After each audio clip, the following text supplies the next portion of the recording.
an ambitious, popular young restaurant manager. She was a tremendous young person who had unlimited potential.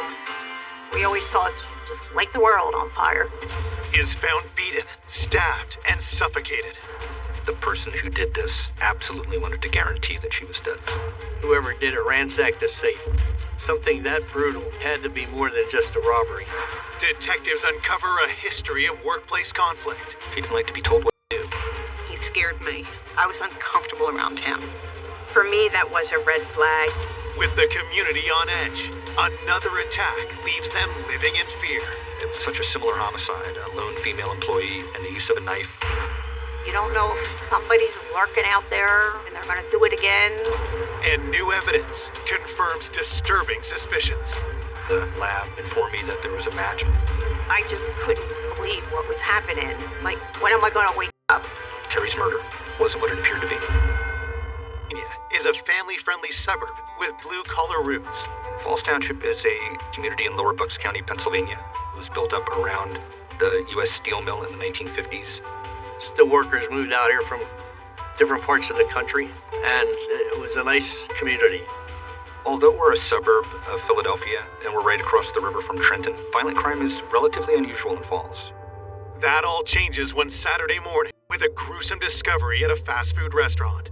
On the morning of February 4th, 1984, the manager arrived to open the restaurant, and upon entering, discovered that someone was laying outside the kitchen area and obviously deceased. The manager recognizes the woman as the restaurant's night shift manager, 25-year-old Terry Brooks. He observed Terry Brooks laying on the floor in a pool of blood with a knife stuck in her neck. And he phoned the dispatcher and stayed on the phone until officers got there. I was told that they had a homicide at the Roy Rogers restaurant on Route 1, so I was there pretty quickly. Her body was positioned near the kitchen. There was a butcher knife sticking out of her neck.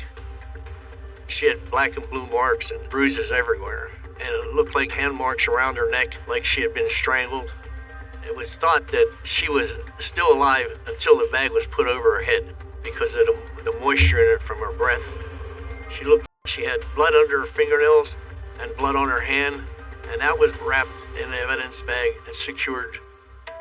There was a rectangular kitchen prep area. That's where you could see both her shoes that were against the wall. To my mind, that was probably the first act of violence that took place. That she was literally pushed right out of her shoes, and that a struggle had taken place right there. Moving around the corner is where the body was found. It looked like her body had been dragged on the floor to where she laid. Terry had her winter coat on, and her bag was also on the floor, like she was getting ready to leave. Further examination of the scene reveals evidence of another crime. In the office, a safe was open. There was a register drawer on the desk. The coins were scattered all over the floor. It just appeared that whoever did it ransacked the safe. There was money taken. It had all the earmarkings of a robbery homicide. It was fairly easy for the restaurant to get a count of what was missing, and it was around $2,500. Looking for more clues, detectives speak to the manager who discovered Terry's body. When the manager of the restaurant arrived around 6 in the morning, he found the inner vestibule door locked. The door to the interior of the building was locked, but the drive-thru window was partially open. It appeared that the killer had left through the drive-thru window because the metal pipe that was laid in the track as the kind of security measure to lock it up had been removed and laid to the side. But there was no sign of forced entry in the restaurant. Police believe Terry was killed sometime after midnight when the restaurant had closed. As detectives continue to process the crime scene, Terry's family discovers that she never returned home from work. The morning of the murder, Scott, the victim's fiance, knocks on the door to the Brooks family home. At the time, Terry lived with her parents. We hear a banging at the door, and it was Scott standing there, and he's like, Terry's car's not in the driveway. He tells them that he was driving by their house on his way to work, and then he noticed Terry's car wasn't there. They then looked in her room and saw that, in fact, she wasn't home. And then Scott picked up the phone and dialed to Roy Rogers. And he goes, this is George Brooks, Terry Brooks' father. You know, she didn't come home last night. Is she okay? And they said, no, she's not. She, has been murdered. I was kind of shocked they told him over the phone, but I just couldn't believe what was happening. Like, when am I going to wake up? It's a horrible thing. I was getting ready to go to work when my phone rang. I was getting a call from her stepmother to tell me so that I wouldn't see it on the news, and my heart just sunk. Terry Brooks grew up in Warminster, Pennsylvania, the oldest of 4 children. My mom and dad divorced. Terry was in 8th grade, and she kind of took over the mother role after that happened. Out of all of us, she was probably the most ambitious. We always thought, Terry would have her own business one day, and she'd just light the world on fire. Terry took jobs in the restaurant industry and earned a reputation as a hard worker. I worked with Terry at an Italian restaurant. In the beginning, she was a server. I tended bar. She became management after working there for a while. She really took pride in her work and how she dealt with people. Soon after her promotion, she began a year-long romance with her coworker, Scott Keefe. She met Scott at the restaurant. He was the head chef. They had a good time together. Terry just came home one day with a ring on her finger, and we were all like, oh my God. While Terry planned her dream wedding for the upcoming summer, her career also started to take off. It was her dream to move forward to bigger things in the hotel business. And she had looked into getting a job with the Marriott Corporation. The position she accepted with the Marriott was to be a manager of a Roy Rogers restaurant. I first met Terry when I started working at the Roy Rogers. She was my boss.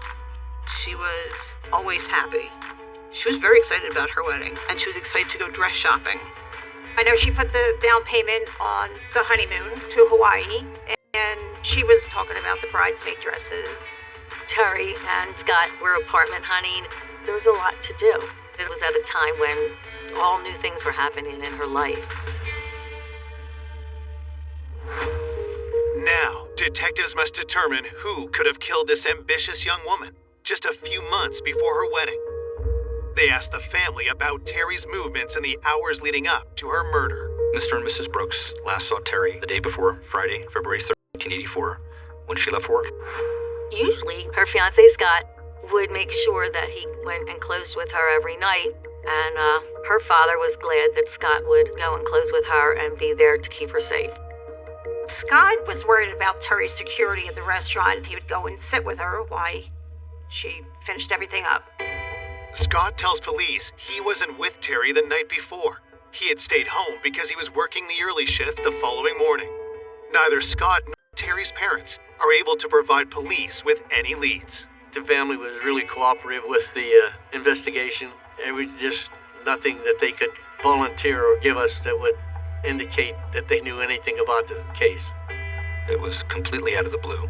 There was no reason for them to feel that she was in any danger or in any jeopardy. I couldn't think of anybody who really disliked Terry, and I can't imagine anybody would dislike her that much to kill her. Investigators turned their attention to Terry's coworkers. It looked like it could possibly be a robbery, but the deeper we looked into to see how brutally she was murdered, it had to be more than just a robbery. Detectives want to know how Terry was thought of by her colleagues. Terry was a young woman who was very staunch about the procedures, and she enforced them strictly. She was a by-the-book person, and as long as you did your work the way you were supposed to, there were no problems. When police ask if Terry's management style made her any enemies, one name keeps coming up. Steve Daly was an employee that didn't adhere to the procedures. He was a little hot-headed. Steve scared me, to be honest. He was very rough, quick to anger. I was uncomfortable around him. Detectives learned that just weeks before the murder, the tension between Terry and Steve hit a breaking point. He ended up getting fired, and he wasn't too happy about it. You've got this former employee who had a clear animus towards the victim and is fired by the victim. And add to that here's an employee who knows how the restaurant operates, who knows the security procedures. He's got the kind of knowledge to be able to commit this crime. So this is somebody who now rises to the top of the list. Coming up, police zero in on a suspect fingerprints were found on one of the murder weapons. At that point, he admitted he took the money from the office. But conflicting statements frustrate detectives. It was completely a misdirection, a diversion. How could somebody do this and get away with it? Until the investigation takes a jaw-dropping turn. The polygraph operator said he was lying. It caught me by surprise. I remember him all of a sudden blowing up. It was the turning point in the investigation. Of 25-year-old restaurant manager Terry Brooks have learned that a disgruntled coworker lashed out at Terry before he was fired. If you threaten somebody and they end up dead, you'd have to look at them and look at them seriously. Steve Daly was a former Marine and had a difficult personality. He didn't like to be told what to do. Just weeks before the murder, Terry and Steve had a major blowout. There was an occasion at work where Steve Daly was told to make a hamburger for a customer, and he had just closed out that workspace, so he didn't want to reopen the workspace. And I remember him all of a sudden blowing up. Steve lost his temper, was screaming and yelling. He became explosive at one point, even calling Terry a bitch. Terry was alarmed by Daly's behavior. Terry, in a situation like what happened with Steve, she wouldn't tolerate it. She didn't waver. So I think that was the frustrating thing for Steve, is he couldn't break her. And she was like, you need to go home. You are done for the night. And you will talk to the boss the next morning. Daly storms out of the restaurant, and the next day Terry talks to her manager, tells him what had happened, which of course led to Daly being fired. That did little to stop Steve's aggressive behavior. Even after he was fired, Daly would return to the restaurant and buy food and have meals there. He went back just to annoy her. Just, here I am. You can't throw me out now. It was very upsetting for her. So, given his personality and his conduct, that certainly seems to provide a motive. Did Steve Daly's harassment escalate into a fatal act of revenge? Police bring him in for an interview. When we tracked Daly down, one of the first things he tells us that he knew at some point the police would be coming to talk to him. Daly said that he didn't get along with Terry, that they clashed often. In fact, he said that if she'd been a man, he would have punched her. Daly's excuse for why he was going back to the restaurant was that he was dating somebody who worked there. I don't know that I buy that, but that's the reason he gave. Investigators ask where Steve was the night of the murder. He says that he was trying to get into a club, and that he was not permitted access to the club, so then he just drove around for several hours. Investigators go to the club, they look at the security footage. They can't find any footage of Daly being denied entry, so this is not a hard alibi that can allow you to say, okay, this person's eliminated. Just the opposite. With no way to prove his whereabouts when Terry was killed, police ask Steve to take a polygraph. So a polygraph is a useful investigative tool. It can help us rule people in or out. So Daly agrees to take the polygraph, and without question, he passed. This guy looks like a good suspect. So when you have momentum build like that and then it crashes to a halt, it's hard to swallow. Police can't verify Steve's alibi, but with no evidence against him, he's free to go. Stephen Daly was pushed down lower on the list of suspects, but you never eliminate somebody until you make sure that they are completely not involved. Investigators turn their focus on the Roy Rogers staff who worked with Terry the night of the murder. During the investigation, we knew that we had to interview the employees to see what the atmosphere was when they left, if there was any arguments. Everybody consented to have their fingerprints taken. The evening that Terry was murdered, there were 4 employees that she was working with: Patricia, Ron, Barb, and Dan. And each of those employees was identified and interviewed separately. Patricia tells investigators that just before closing, Terry discovered that money had gone missing from Barb's cash register. The employees got in an argument, and there was $40 that was supposedly missing. Terry was going to get to the bottom of this. It wasn't a minor event. She took it very seriously. She began questioning different employees. Where did it go? Why is it missing? Terry played everything by the book. If there's any money missing, and you are caught being the person that's been hitting the till, there's no tolerance for stealing. Terry cared about her employees, but some people didn't like her because she could be tough when she needed to be tough. Patricia indicated that this wasn't the first time something like this had happened. If you're stealing money from Roy Rogers and you're an employee there, that's a fireable offense. So did this provide a motive for murder? As Terry attempted to unmask the thief, the employees began to point fingers. Barb told Terry that she thought Ron did it. So he's now being confronted with the idea that he took this money, and he actually turned his pockets inside out to prove, hey, he didn't have any cash on him. Could Ron have killed Terry in a rage after being accused of stealing? As detectives look closer at Ron, fingerprint analysis provides crucial new evidence. The employees who worked that night clean up before they close. Working the later shift, they had to clean up everything, wash all the equipment, sweep them out the floors, wipe down all the tables, stuff like that. So I thought that whoever was in there after closing could have possibly left fingerprints. We began matching up fingerprints that they'd lifted from different services to elimination prints that they'd taken from different employees.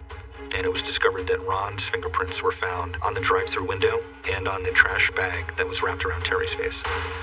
Here we go. This is somebody that we need to look at. Of the Terry Brooks homicide have just got a match for fingerprints left at the crime scene. The evening that Terry was murdered, there were 4 employees that she was working with, including an employee named Ron, and Ron's fingerprints were found on the drive-through window and on the trash bag that was wrapped around Terry's face. Detectives ask Ron how his fingerprints ended up on the bag used to suffocate Terry and on the drive-through window, the killer's likely escape route. Ron said that one of his responsibilities at the restaurant was to take care of the trash, so his fingerprint would have been on that bag because that was part of his job there.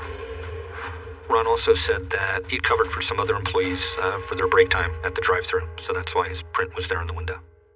Police aren't able to determine if the window had been properly cleaned at closing, so Ron's excuse is plausible. Still, detectives want to know his whereabouts after he left work. Ron said that he left the restaurant shortly after 1 in the morning with coworkers, and that he got home about 1:15 and talked to his mom before he went to bed. We checked Ron's alibi, discovered that he had indeed gotten home and stayed home all night. With Ron all but cleared, police get new details from another employee about the money that had gone missing from Barb's cash register. We learned the $40 that was supposedly missing, it was found at a later time. The missing money had mysteriously reappeared in the drop safe. I think it's fair to say that Terry might have thought that it was Barb who had taken this money. My impression was that Terry was suspicious of Barb. Police also learned that it was Barb's duty to close down the drive-thru. Those two things combined, the missing $40 and the fact that it was Barb's responsibility to lock that drive-thru window, and that ultimately it's found unlocked, and it's believed to be where the killer left, puts her at the top of the suspect list. According to the work schedule, Barb and Terry were the last 2 employees at the restaurant. The policy of Roy Rogers for employees that were going to work past the end of their shift was that they would lock the doors and that there would be a minimum of 2 employees there. Could an argument between Terry and Barb over the missing money have turned deadly? Barb said that she was sent home early by Terry, and she was insistent that she close the window and place the pipe in the track to lock. And in looking into Barb's whereabouts, we discovered that she was picked up by her boyfriend, so she had an alibi. So it's conceivable that Terry was alone in the restaurant, working into the early hours of February 4th doing inventory. Police later confirmed the alibis of every employee who worked the night of the murder.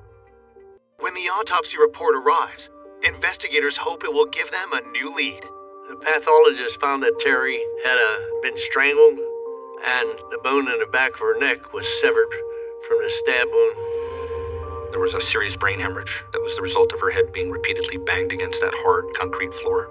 And looking at that stab wound to her spine, it was likely she was conscious but paralyzed when the plastic trash bag was wrapped around her head.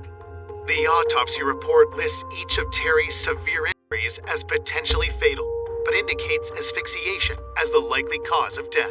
There was no indication that Terry had been sexually assaulted. You can't help but look at the way that Terry was killed and not think that the person who did this had such a high level of rage that they absolutely wanted to guarantee that she was dead. Material was collected from the knife that was left lodged in Terry's throat and under Terry's right ring finger, where the pathologist had identified a defensive wound. At the time of this murder in 1984, there was no DNA technology. Analysis of blood was really relegated to blood typing. By today's standards, the evidence was limited. As the investigation continues, Terry's loved ones struggle to make sense of her violent death. The funeral home called the morning of the viewing, and they said, could somebody come down and take a look at Terry? And they had her laid out in the casket, and she didn't look good. You could see the cut marks in her neck, and you could see the bruises on the, the back of her hand, and they had makeup on her too, and you could still see it didn't look like Terry.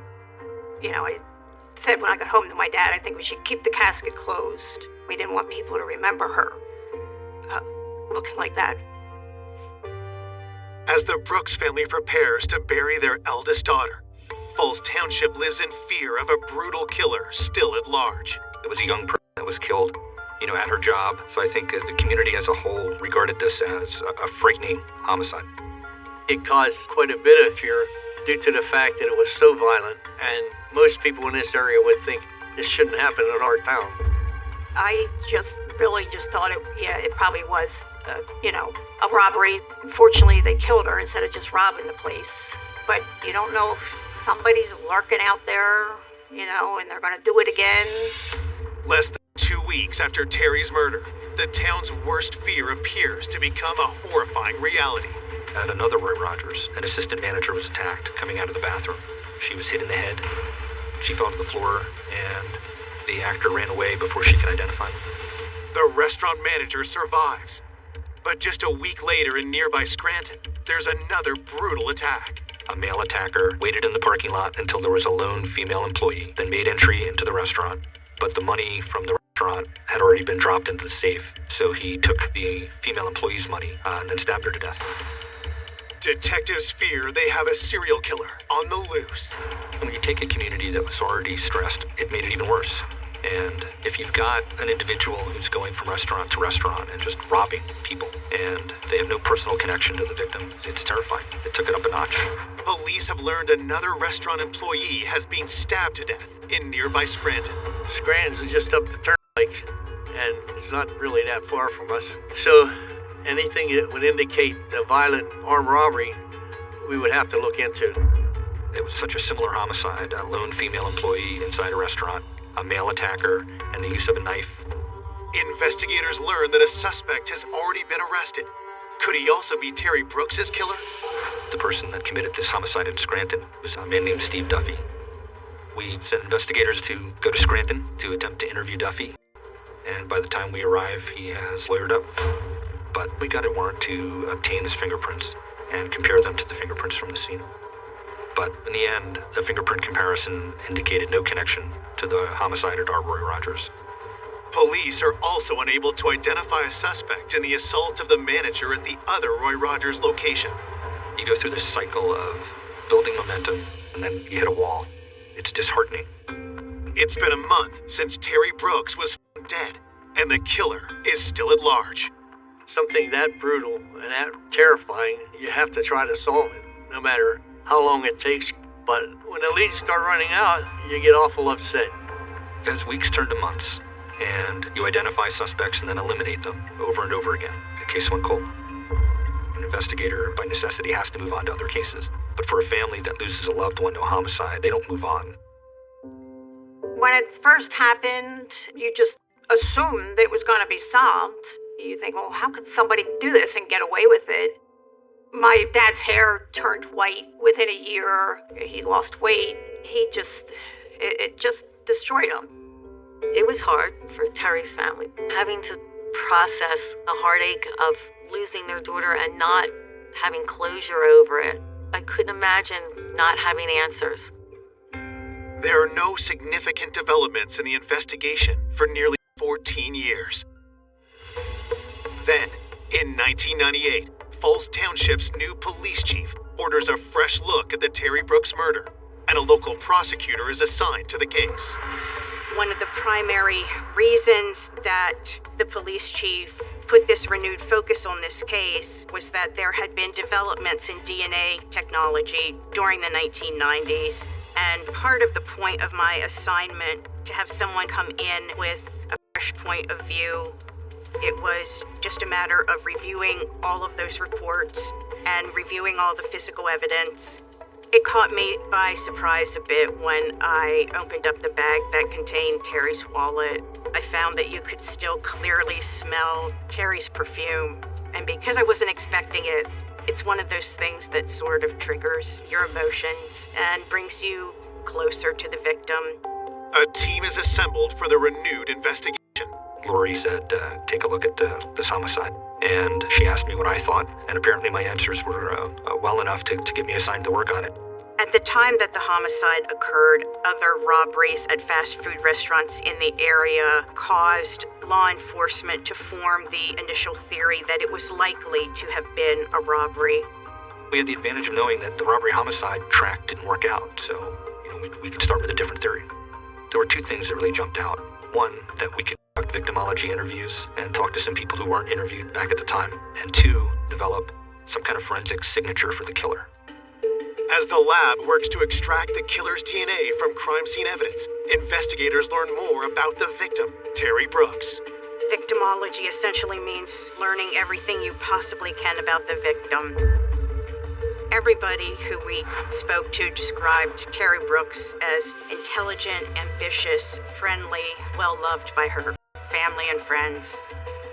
Detective Whitney spent a lot of time with the family to gain their trust and to reassure them that we were working on the case diligently. Nelson and Lori did seem like the power couple.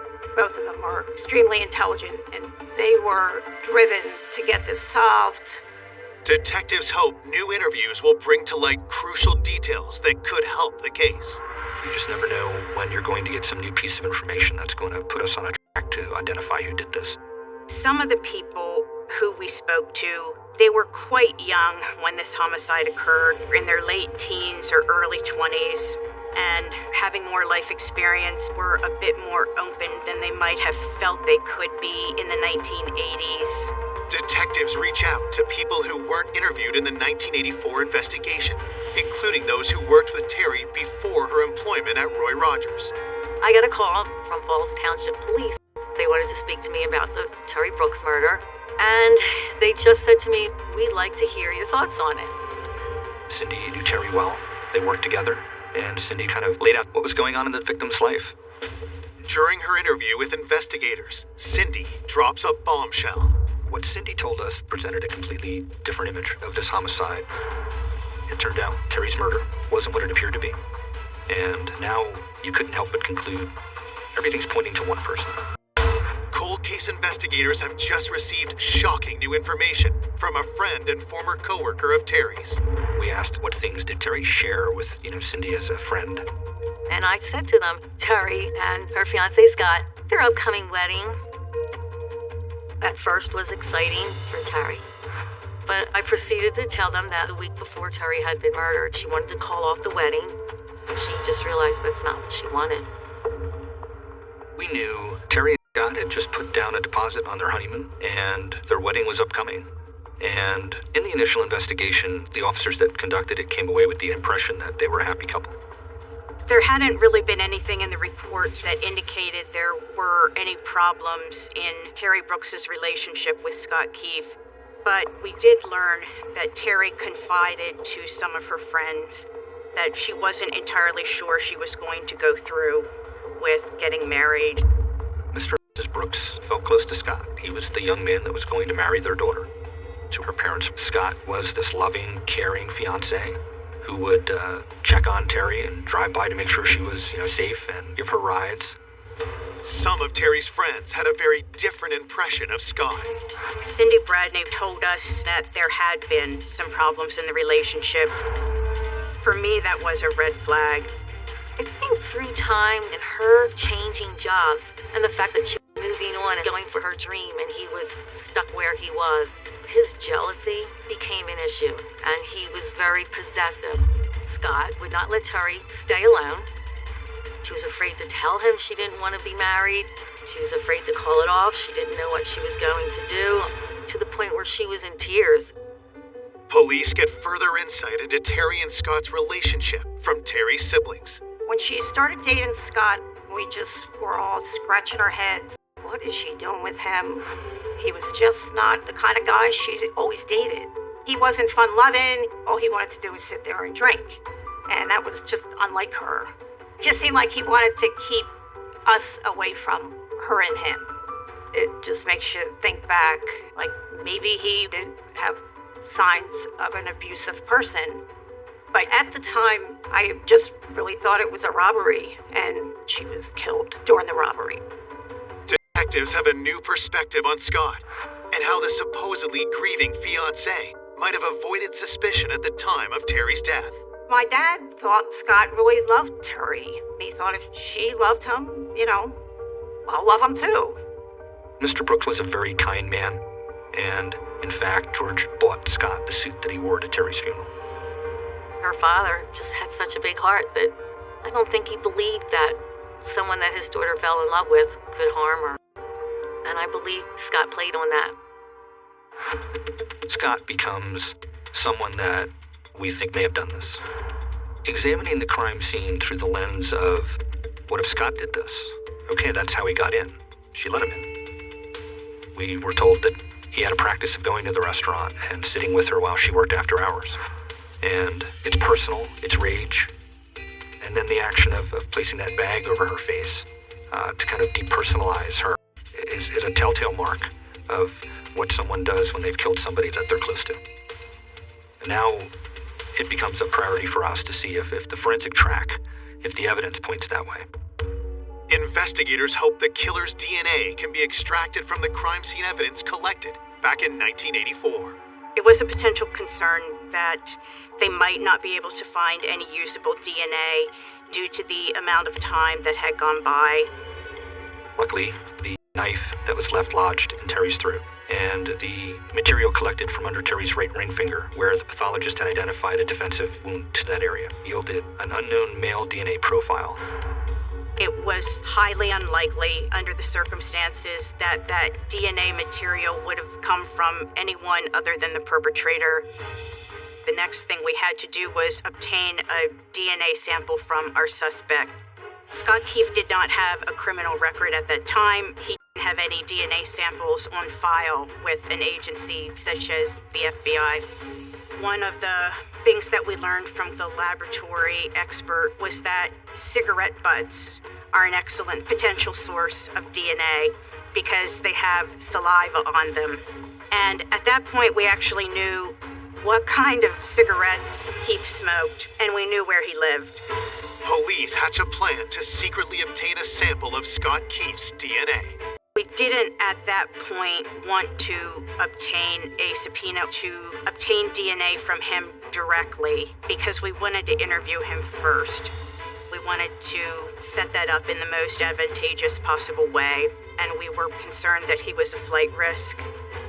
It was very important to us to be very careful about who knew he was a suspect and who we shared that information with.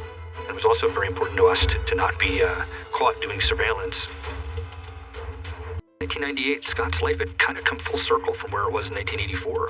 In 1984, he was living at home with his parents. He had gone on to live with a girlfriend and then marry. They'd had a child together, but then they split up and got divorced, and in 1998, he was back home living with his mom. Under Pennsylvania law, trash was considered to be abandoned property once it was put out in front of the house for collection. So Detective Whitney immediately took custody of it, took it directly to the laboratory that was doing the DNA analysis. I knew I was going to get a definitive answer one way or the other. Could be him, could be somebody else. It was that anticipation of I'm going to get a final result here that's going to matter a great deal in this investigation. Investigating the 1984 murder of Terry Brooks have secretly collected a DNA sample from her fiancé, Scott Keefe. We had to obtain a DNA sample from our suspect, so we collected cigarette butts that were in the trash. The sample is compared to DNA found on Terry's body. I'll never forget the phone call I got where the doctor at the lab informed me that there was a match from Scott's cigarettes to the crime scene evidence. It was the turning point in the investigation. That was the point at which we knew we would be able to prove that Scott Keefe was the killer. Although we had very solid physical evidence against Keefe, it's always better if you have an incriminating statement from the defendant.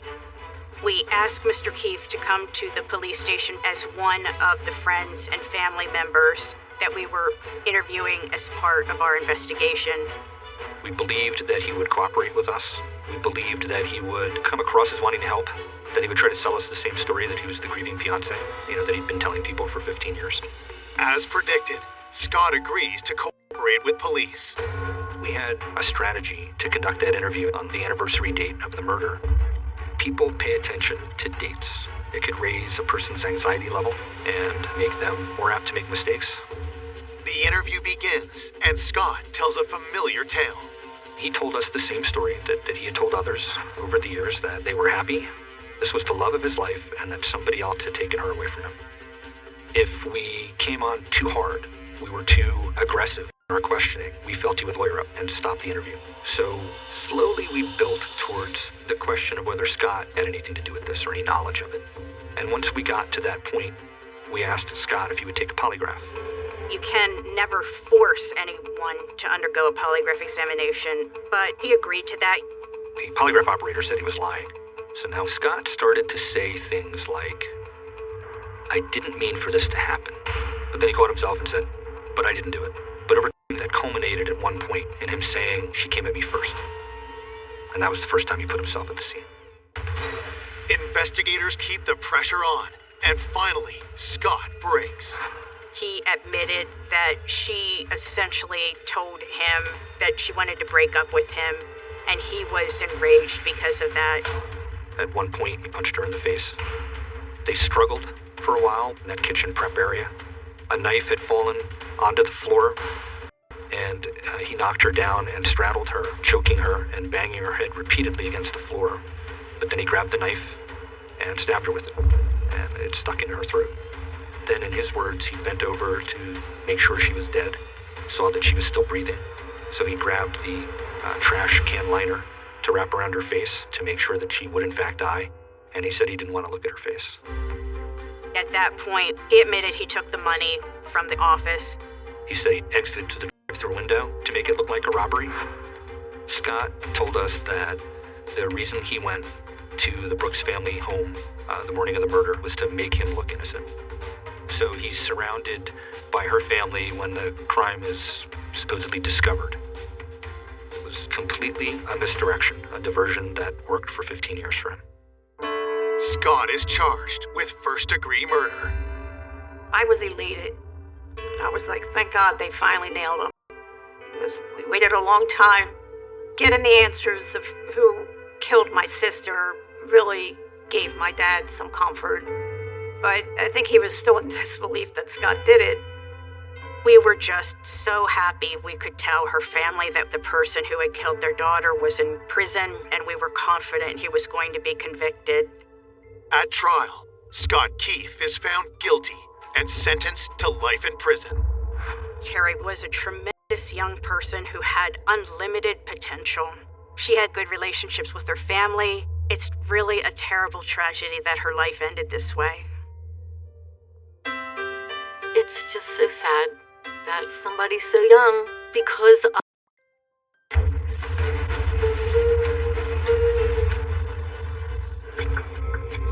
You have two young, attractive women who appear to have vanished off the face of the earth.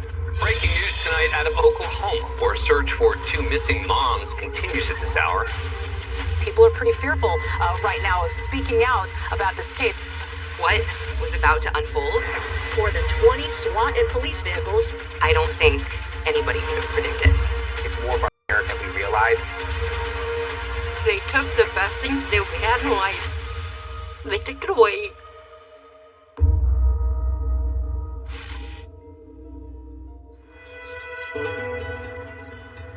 Hugonon is very rural.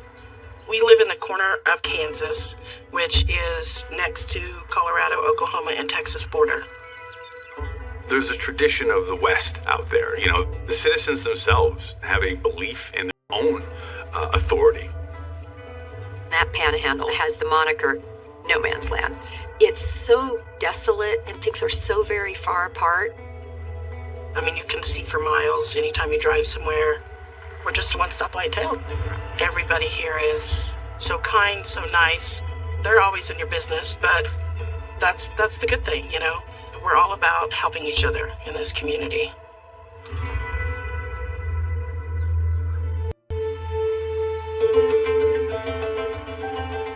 Veronica Bidler was my friend.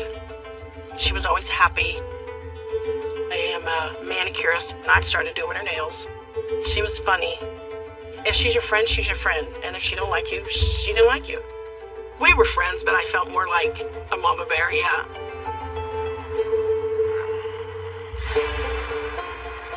Friday, I was at the convenience store and Veronica walked in. She looked beautiful. Her makeup was all on, her hair was down. I was like, oh my gosh, girl, you straightened your hair today. She said, tomorrow I pick up the babies. I said, oh, very good. And it was the daughter's birthday, and they were going to celebrate.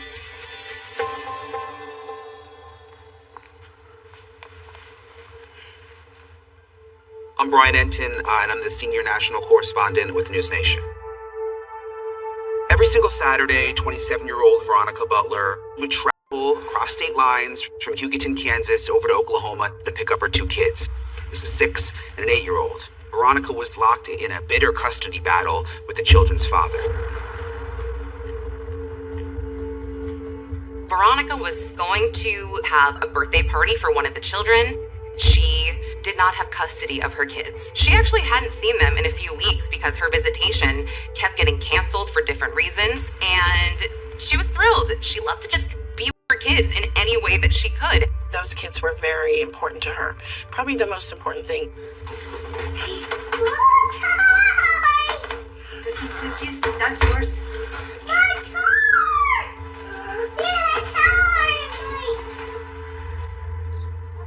Veronica is my niece. When I was going to high school, she was 5 years old. From the time she woke up in the morning, she was energetic, she was bubbly. Everyone loved her. Veronica was balancing it all. Her kids, going to school to become a surgical technician, and then she had her shop on Main Street.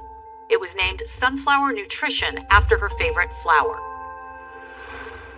As part of the custody arrangement, Veronica had to have a court-ordered supervisor when she was with her kids, Jillian Kelly. Veronica and Jillian didn't know each other well, but they were connected because the pastor of Veronica's church knew Jillian's husband, a pastor at a neighboring church. Jillian is a 39-year-old mother of 4. She just had this really close bond with her family. On her social media, her and her daughters would tag each other in these memes. It was like that relationship that I feel like every daughter wants with their mother. You know, it just seemed so real and so genuine. She was beautiful. She truly loved her family. She loved her church. She was a kind person. She carried a gun and she rode a motorcycle, and I thought that was pretty epic.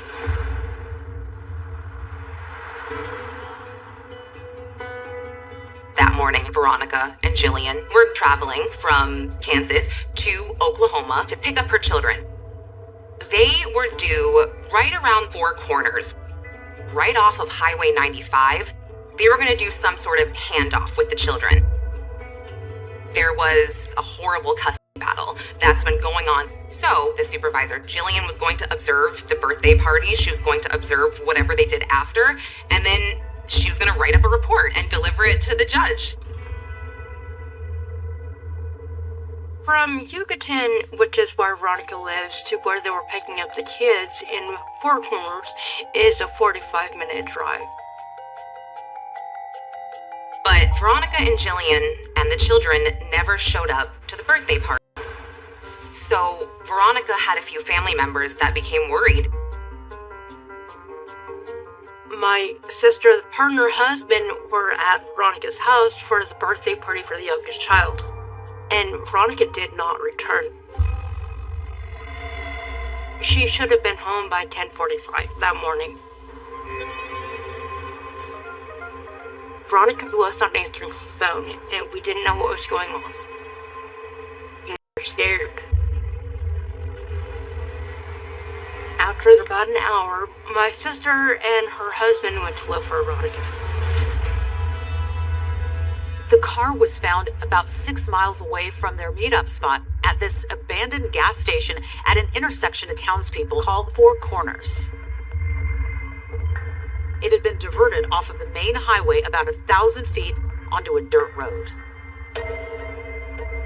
My sister and her husband found Veronica's car. Veronica's glasses were broken on the ground. My brother-in-law had called the cops because he automatically knew something was wrong.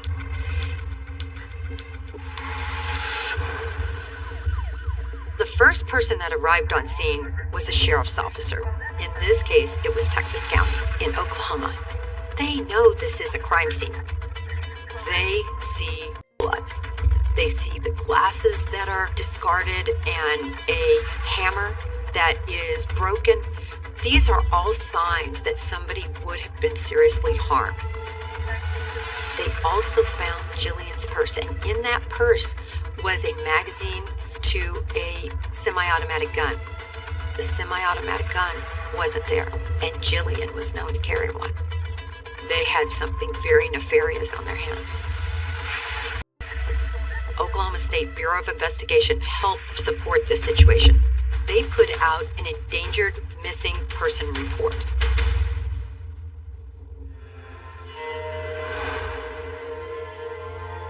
My sister, she had gotten an EMA alert on her phone about Veronica.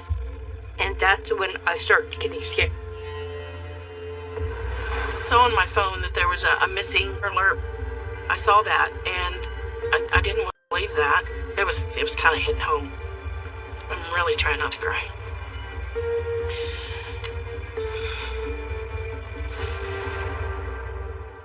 Breaking news tonight out of Oklahoma, where a search for two missing moms continues at this hour. 27-year-old Veronica Butler and 39-year-old Jillian Kelly were last seen on Saturday driving to Oklahoma from Kansas. Police are concerned. There are no suspects or persons of interest at this time. We do believe that these two women are in danger. I cover a lot of cases, and this case hit me hard. I am a mother myself. Who could have taken them? What might have happened? Two Kansas mothers who vanished. Police found their car abandoned. They never made it to the usual pickup point, an abandoned gas station. School today was going to be on lockdown. Was the car running? Did it have gas in it? No leads, no suspects, no idea where these moms are. Vanished more than a week ago. Authorities in Oklahoma have not shared any updates. If you know anything, saw anything, call in a tip. Jillian and Veronica, the missing Kansas moms, were splashed across every television set, every internet story. Our news station team are attempting to retrace their steps to piece together what might have happened. Let's bring in correspondent Laura Engel, who is live in Kansas in their small hometown there. I have been tracking this story from the very beginning. So when I arrived on the scene, we didn't know where they were. We didn't know who was responsible, and neither did anybody in town. People seemed to really be in fear of their lives. Law enforcement wasn't commenting. The women had completely vanished without a trace in broad daylight. They never made it to this location, and it's right down that road, North 95. That is where her vehicle was found abandoned. When we got there and we realized just how far it was off of that main highway, that's when you realized how scary it must have been, because they were pushed well off the dirt road where if you were driving by, you probably wouldn't see what was happening. We want to show you some drone video that we have taken of this very spot where that blue SUV was found on March 30th. And as you can see, when it lifts up and around from that location, that's what we're talking about. Flat, wide. There were so many questions. And we knew there was something very, very wrong.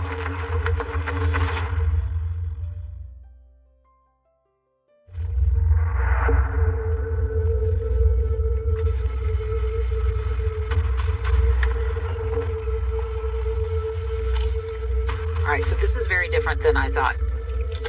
I had never been anywhere quite as remote as the Oklahoma Panhandle. Don't trap yourself and make sure you get yourself on the road. We were all definitely a little on edge going out there because no one knew if Veronica Butler and Jillian Kelly were alive or not. And everyone in the tight-knit community feared that the suspect or suspects were still at large. You're in a very rural area, it's very dark, it's very desolate, and suddenly you found yourself followed.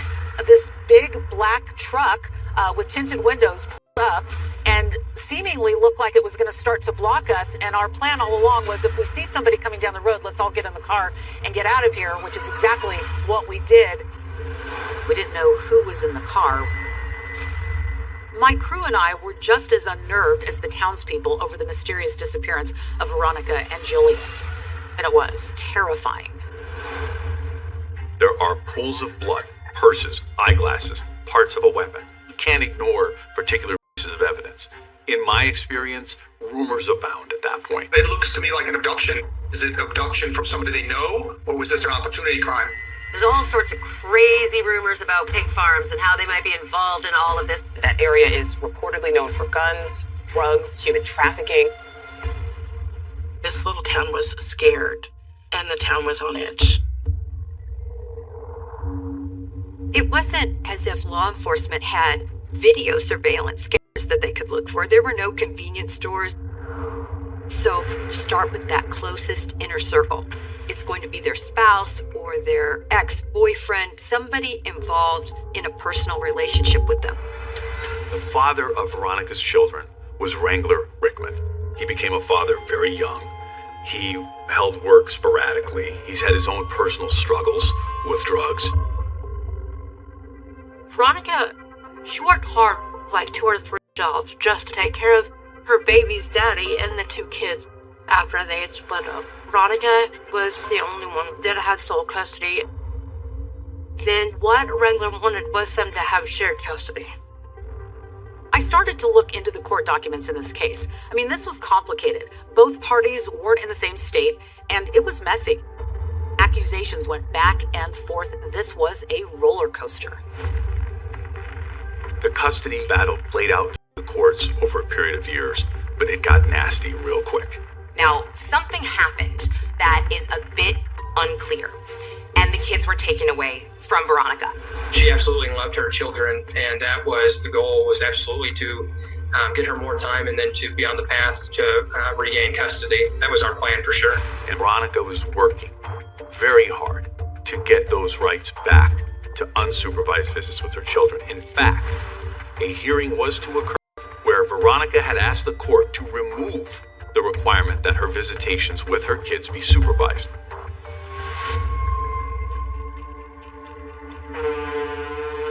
When you see that a mother who did not have custody of her children is missing, you're like, okay, well, where's the father?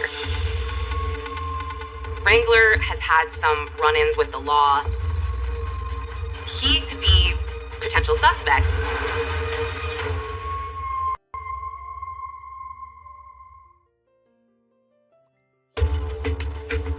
Wrangler Rickman got into some trouble.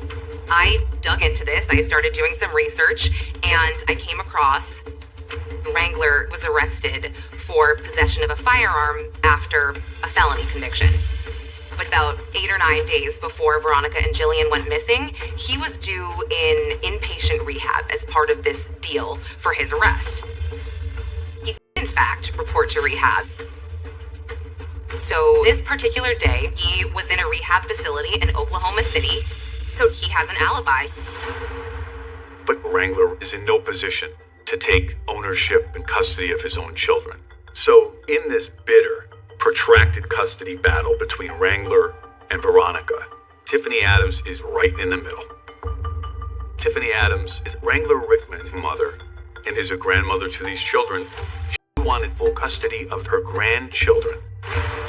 Grandma Tiffany was on the board of the local hospital.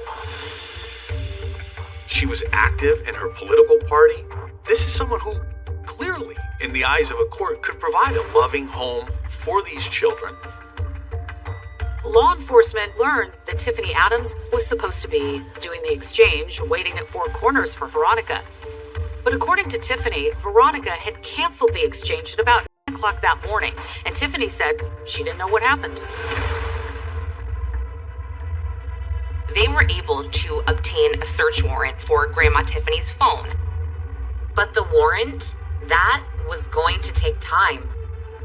Investigators are turning over every stone. They were questioning anyone that was in the vicinity of Four Corners, and soon they got information that led to a nearby landowner.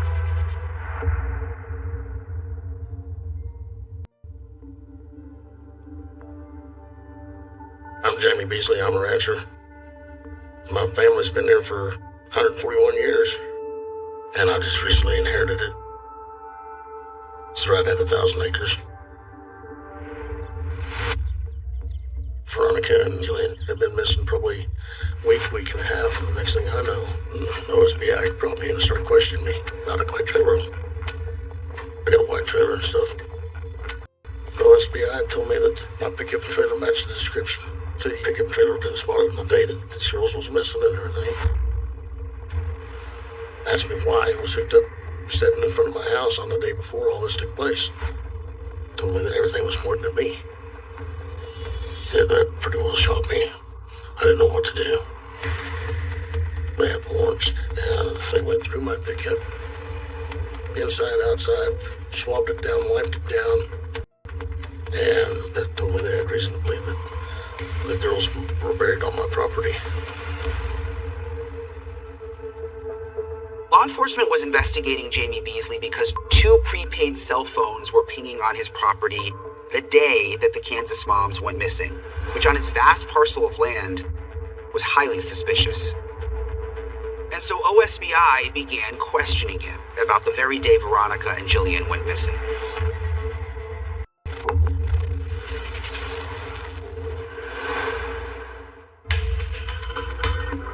I told OSBI the day before they went missing, I went to the casino.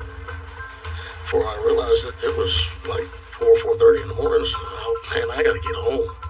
I went on in the house and I laid down. It's probably around 5 o'clock. I went to sleep. But law enforcement thought I was involved in it. I was getting a little nervous because I didn't know what was going to happen.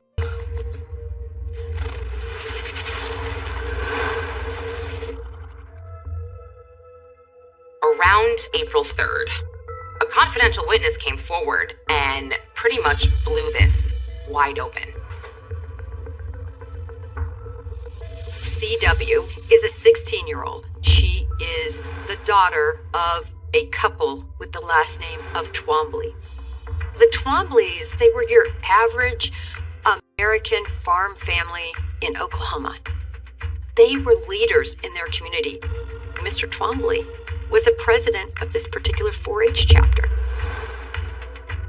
This confidential witness came forward and said her mom, Cora Twombly, and stepdad, Cole Twombly, were part of a group known as God's Misfits.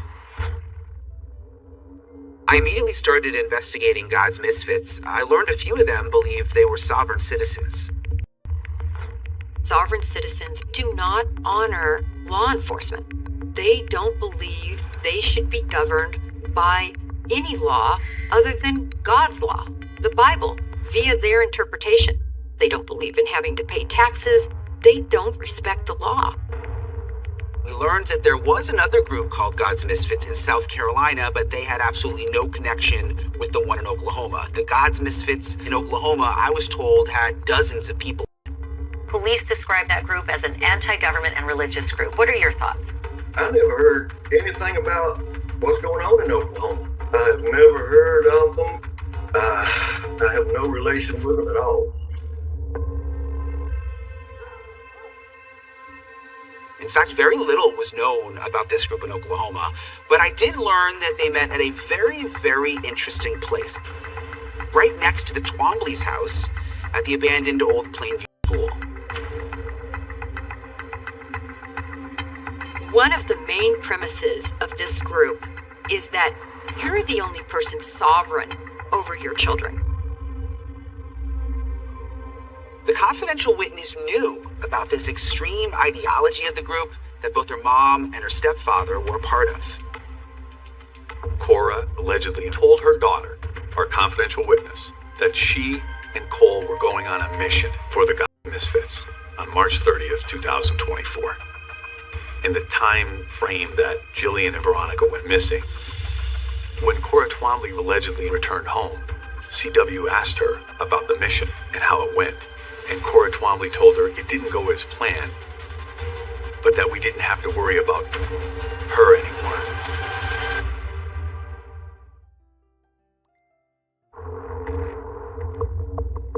Law enforcement is going to be looking at who are the members of this God's Misfit group. Where were they when Jillian and Veronica went missing?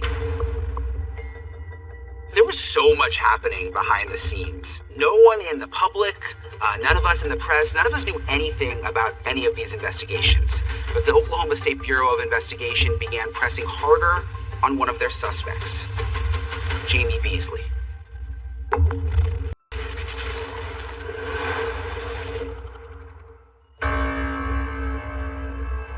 The law enforcement, they went through all my records.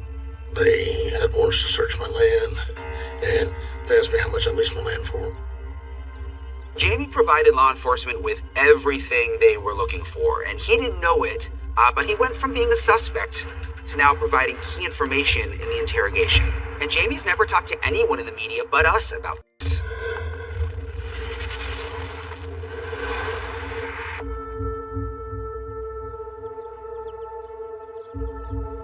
We've been going through some major drought. A lot of people cut way back on their herds, so I offered to lease my land out to a couple of my neighbors for grazing purposes. Tad Cullum gave me cash up front for the lease for 2023. Brought his skid steer over, cleaned all that up without me saying anything. He just come and did it. It saved me a lot of time, a lot of money, a lot of work, being a good tenant. I never really talked to him much. See him in passing when he's coming in or going out. Tad Cullum was such a good tenant for Jamie that he renewed the lease again with Cullum in 2024.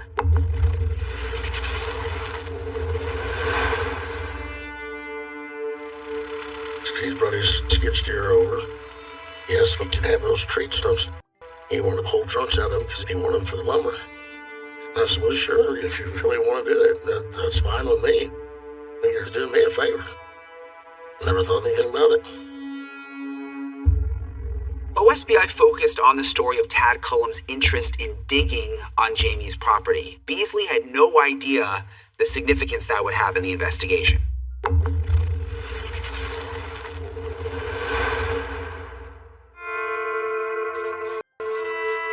Well, I got up the next day and noticed that the skid steer and all the equipment was gone.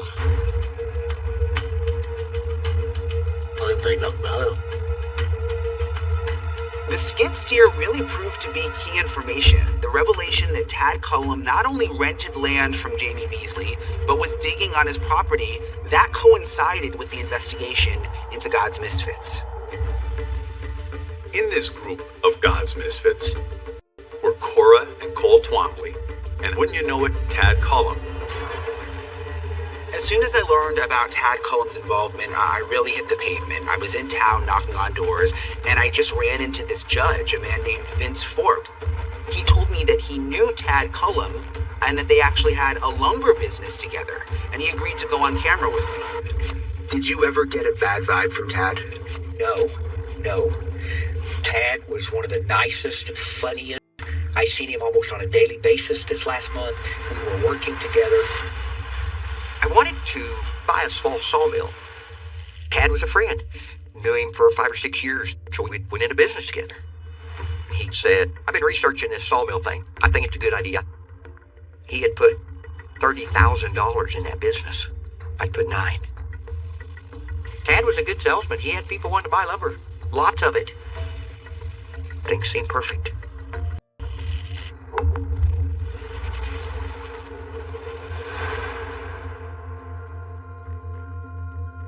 I went to Tad's place because the day before we unloaded 7 semis of logs out there and was going to cut them up.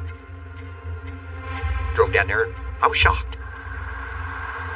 They raided the place. Our news station crew, the only network on the ground to capture this exclusive footage, at one point following more than 20 SWAT and police vehicles. Judge Forbes had no idea, but he drove right into the SWAT team on the move. He was there right when they were getting ready to make the arrests on his business partner, Tad Cullum. Guys with rifles stopped me and said, who are you and what are you doing? I said, that's my sawmill set over there. Can I take it with me? They said, no, leave. All officers appeared heavily armed and wary of all who approached, drawing guns to turn people back. And I hadn't put 2 and 2 together until that raid. I do believe the devil is here and evil is the thing that exists.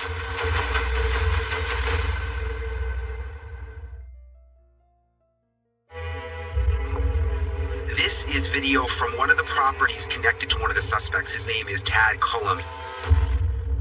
And they were towing a white trailer.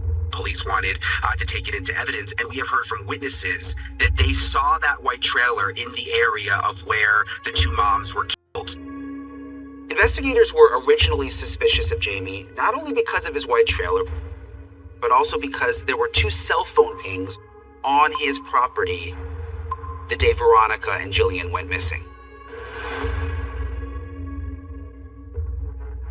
The day that Tad did come over to me and talk to me about the skid loader, they did happen to be in a white pickup with a white trailer on it.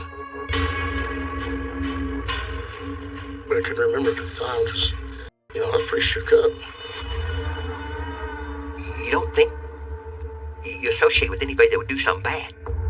I would never dream I knew somebody that could do that. I'm blown away that this even happened. I just can't. Tad was a very good friend of mine. I'm not going to say was a very good friend of mine. He is a good friend of mine. Though he was clearly shocked, the judge's statement that he was still friends with his business partner, Tad Cullum, cost the judge big time. There was a city council meeting last night.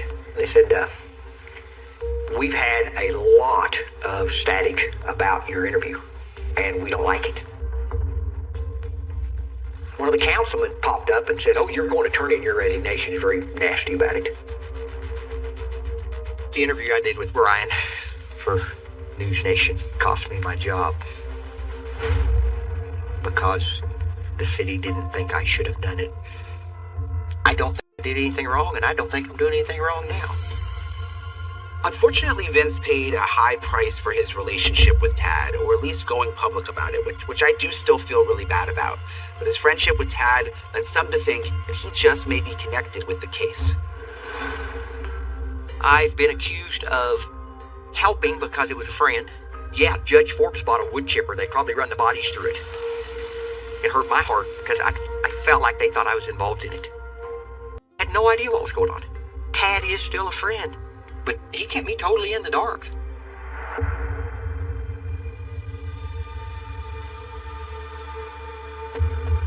They'd come in here with warrants and stuff, search the place. They found a spot that they wanted to check out, dig.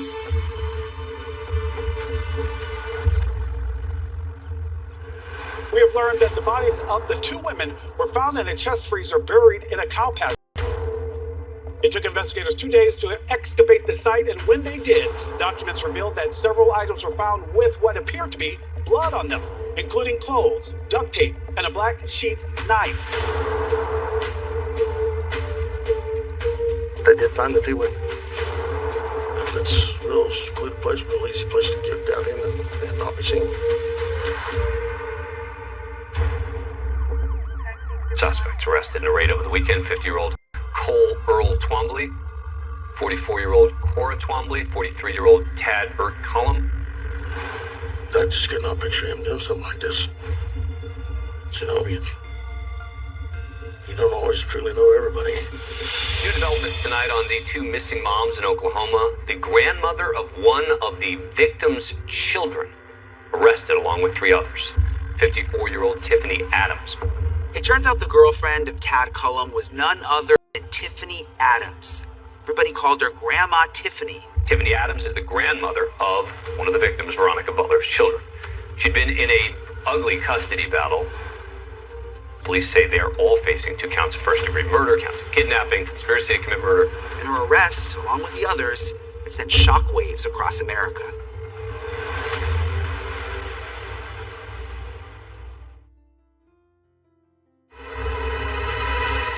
Multiple arrests have been made involving the 2 women who disappeared in Oklahoma 2 weeks ago. A custody fight may be linked to it all. Tiffany Adams is the grandmother of the 2 children Butler was on her way to see on March 30th, and Adams had bitterly fought against more visitation. A custody hearing was set when Butler was expected to seek full custody. Kelly was among 4 court-appointed supervisors for Butler's visitations. They never made it. Grandma Tiffany thought these kids were hers. She probably felt like she was losing control. Not only were Tiffany Adams and Tad Cullum in a relationship, but they were also part of the God's Misfits group, which is how these 4 suspects were connected. Now News Nation has exclusively obtained footage of Tiffany just days after the 2 mothers were murdered. You'll be shocked with how normal she seems. Here she is with her grandkids, going to the grocery store, wearing a t-shirt that says, "Jesus is my savior." As an investigator, you're always looking for that piece of evidence that ties an individual to a crime. Investigators extracted the cell phone of Grandma Tiffany, and what they found blew this case wide open. According to law enforcement, Grandma Tiffany had been conducting a series of searches such as taser pain levels, gun shops, prepaid cellular phones, and how to get someone out of their house. These searches appeared to be plans for the crime, and this corroborated what the confidential witness shared with law enforcement. The God's Misfits are presumed innocent here. If they try some anti-government angle, in my experience, those types of pursuits have been unsuccessful. But Tiffany Adams and the God's Misfits have a right to a trial under the very system they claim to not support.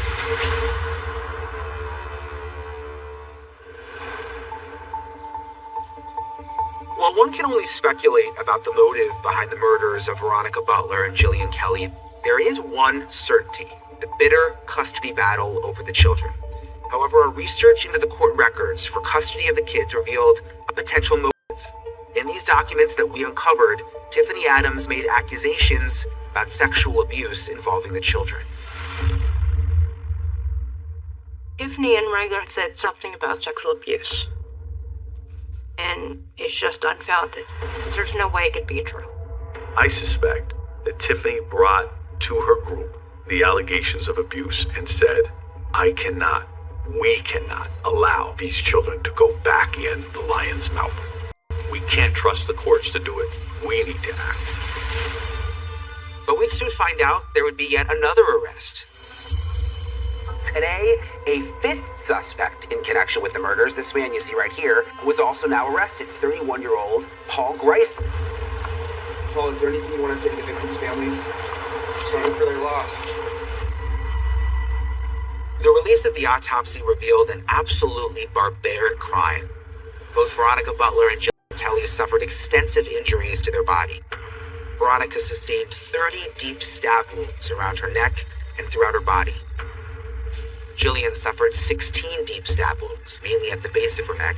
Both women suffered a number of wounds caused by a stun gun to the back of the neck and shoulders. Both women had deep knife wounds in their hands, which examiners say showed that they were acting in self-defense, fighting back against the killers.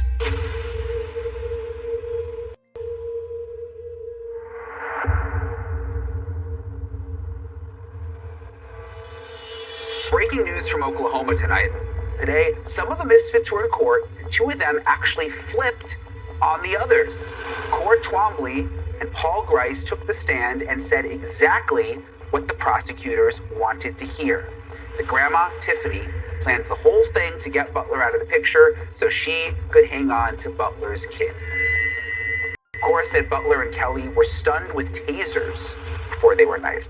Grice's testimony brought the courtroom to tears as he admitted to shocking Butler with the taser, then striking her with the hammer. I want to bring in my colleague Allison Winder. She was in the courtroom for all of this today. Paul Grice was on the stand, and he starts talking about how he actually murdered Veronica Butler. Pulled out his knife and started stabbing her. That there was no more blinking. The light came out of her eyes, and he fell to the ground. And he said that Grandma Tiffany, was walking around in a circle laughing. There are still so many details yet to be revealed in court. The question remains, was Tiffany Adams behind it all?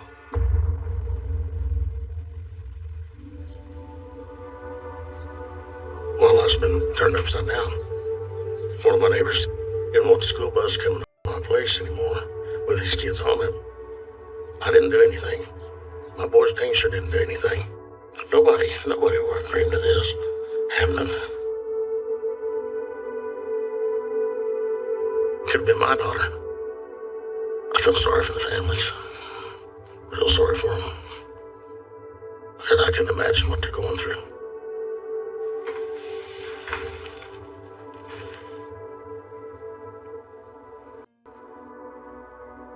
They took the best thing that we had in life. They took it away. They took it away on her daughter's birthday.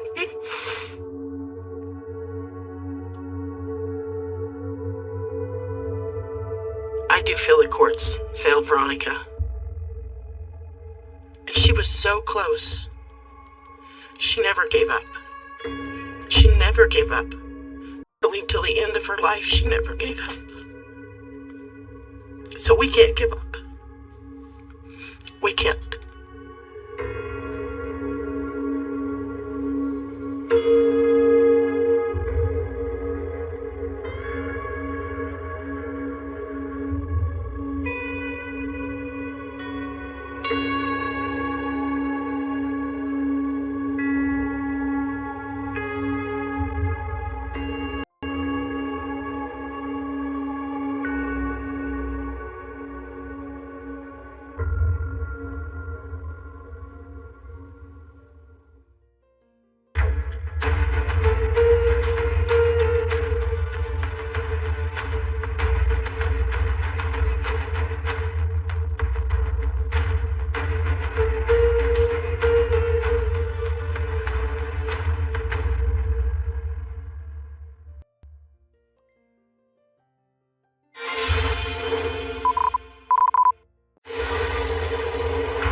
One family. Oh my God. Possible 45. Two horrible tragedies. That's pretty dark stuff. At sea and on land. My father, he is in bed and someone shot him in the head. Do you remember what you noticed? First thing I thought is this crime scene is staged. Linda always felt that she deserved more than what she was getting. She and my dad were always butting heads. We've got no weapons, we've got no enemies that we know of. And no more details because she disappears. I told her not to go on that boat. So she went out of the way to give them information in case something happened. Yes, indeed. It's just getting wilder and wilder. Because in the middle of the ocean, nobody can hear you scream.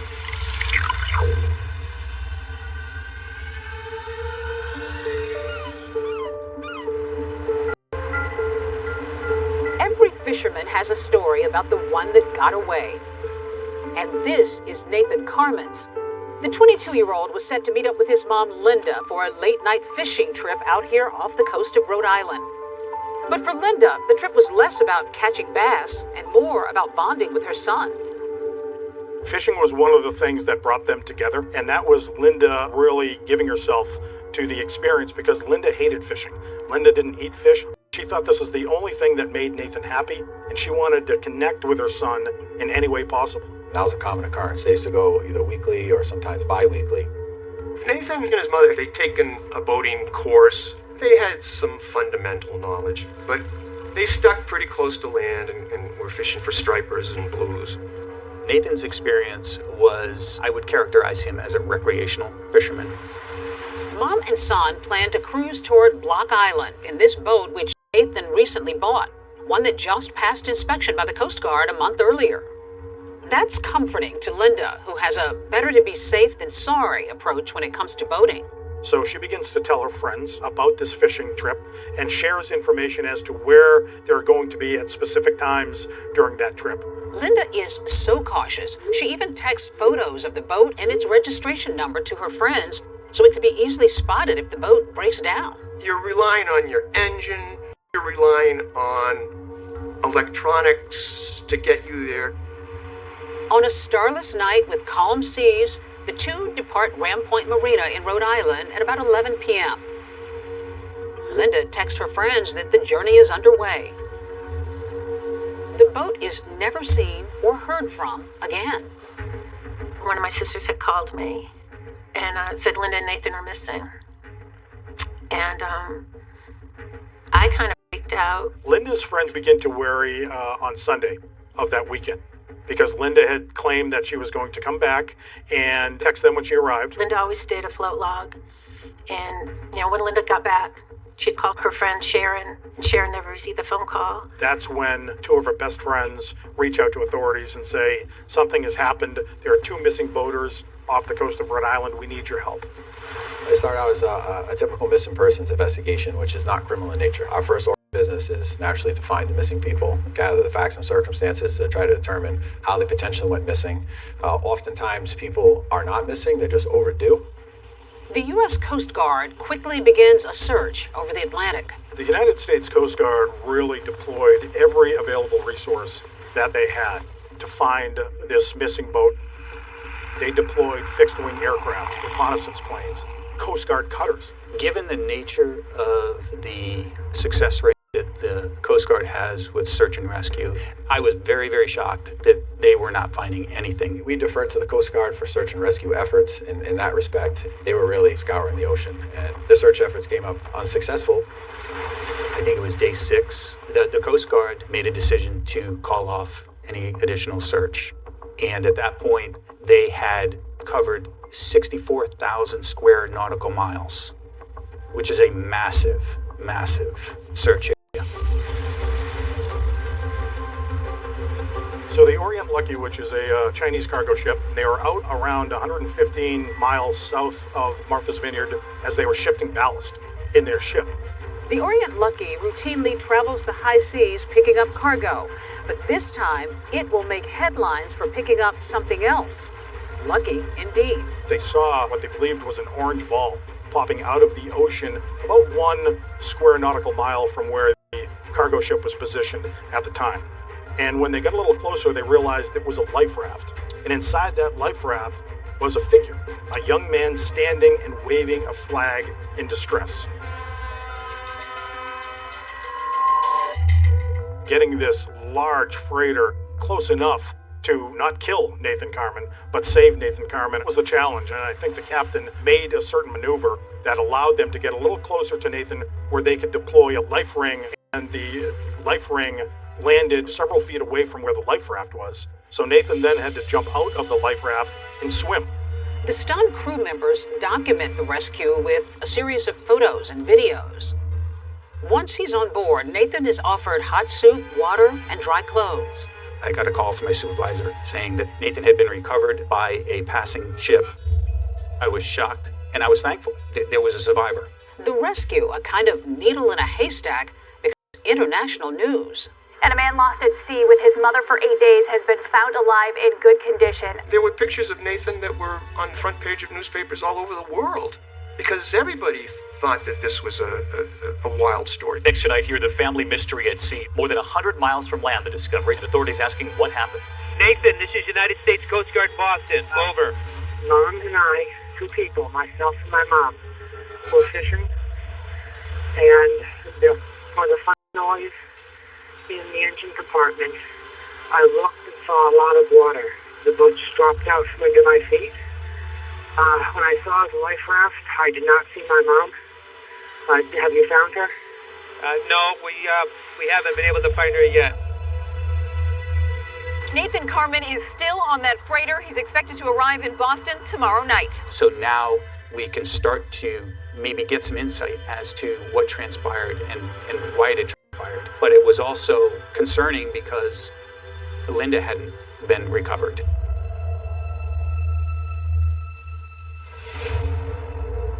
Happy to be back on land, but exhausted by his ordeal, Nathan heads home and asks for privacy.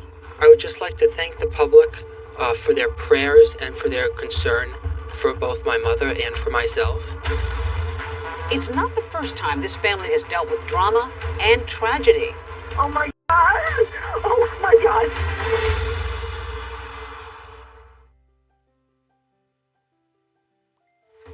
This is a nautical map. The area that Nathan departed from is right up here. His transit would have taken him down this body of water here. And that is the point in which one of the individuals traveling inbound observed Nathan and Linda on the boat. And that was the last time that anyone saw the boat. In the days and weeks after his dramatic sea rescue, Nathan finds himself just as alone on land as he was at sea. And he feels like the media has gotten his story wrong, so he agrees to an interview with ABC News. It would be great to have people embracing you, saying, we're glad you're home, we're glad you're alive. It hasn't been that. Loneliness seems to be Nathan's constant companion. He grew up an only child. His parents divorced when he was little. Kids made fun of him at school. I heard people trying to imitate him or, trying to make fun of the way he spoke. And I've definitely seen people mock the way he ran down the hallway. I got the impression that a lot of people didn't try to talk to him, and maybe that kind of contributed to his loneliness or feeling isolated and uncomfortable being in crowds and with other people. His best friend in the world was one who wouldn't judge him, a horse named Cruz. Yes, I was very fortunate in that regard, and I was able to really form a strong bond emotionally. Cruz and Nathan had a very tight bond. It was definitely his best friend, his confidant. I went to the stable once with Linda and Nathan. We were ready to leave the stable. I said, well, where's Nathan? Go on in and get Nathan. She's like, no, Nathan loves to spend time with Cruz alone before we leave. And he was there for probably a good half hour, if not longer, just spending time with Cruz in his stall. But when Nathan is 17, that bond shatters. Cruz dies. Devastated, Nathan runs away from his Connecticut home. Nathan doesn't stop running until he reaches Virginia, 600 miles away. That's where a sheriff's deputy finds him. Running away from home was something that I felt that I had to do at the time. I don't fully understand or comprehend that sitting here now. A couple of interesting things Nathan had on him on his possession when he was found in Virginia. He had $4,000 in cash. That money had been given to him by his grandfather, but he also had a couple of photos of his horse, Cruz. And he had a Ziploc bag with some of the horse's hair in it. His parents drive all night to Virginia to bring Nathan home. Clark Darman told me that Nathan had fled to a horse farm, or that's where he was supposed to be going, in Florida, because Nathan had told his father that that was a place that he could feel normal. Nathan is diagnosed with Asperger's, which we now know as autism spectrum disorder. Social interactions and communication skills can be challenging. I'm not someone who understands relationships or who's good at talking about emotions. But Nathan does share a close relationship with his grandfather, John Chocolos, a wealthy real estate developer who made his fortune in the nursing home business. My dad had 5 sisters and 4 daughters, and then he had his first grandchild. That I think Linda was really excited that she had a boy to bring into my dad's life. And then Nathan comes along, and he's your uncle's first grandchild. He doted on him. Right. How excited was he to have a grandson? There's not really even words for it. He had such great hopes for that kid. Tell me about the daughters in the family. I think they were all different individuals. Elaine was the oldest. The next one down was Linda. She was more like John, personality wise. Charlene is the next one down. Valerie's the youngest. I think she was kind of like the apple of John's eye. My grandfather was the closest person to me. He was like a father to me, and I know I was like a son to him. When it comes to business, Nathan, a teenager, has a pretty unusual role at his grandfather's company, one that requires him to look and listen closely. John Chocolos brought Nathan to all of his business dealings because John Chocolos was hard of hearing, and Nathan was his both eyes and ears at every business meeting. They would consult each other after the business meetings were completed. So I think that, John Chocolos was grooming Nathan to take over the family business. I got the feeling that John had a very good relationship with him and was trying to cultivate that. Nathan was as introverted as John was extroverted, I think. What was his relationship like as Nathan's growing up, you said there weren't enough words. He kind of treated him the same way that he treated me when I was a kid. You know, I mean, he couldn't do enough for him. The only problem with it is that John always looked at a problem. If there's a problem, if you throw enough money at it, it's going to solve it.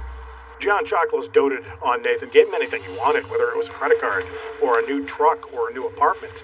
There was nothing that Nathan needed because John was always there with his checkbook or his credit card to give Nathan anything he wanted. With a support system like his granddad, Nathan's future could be limitless until one phone call changes everything. Oh my God! Oh my God! The front door was locked! Oh my God! Possible 45. Oh my God! I don't even know what to do! I don't even know where to look!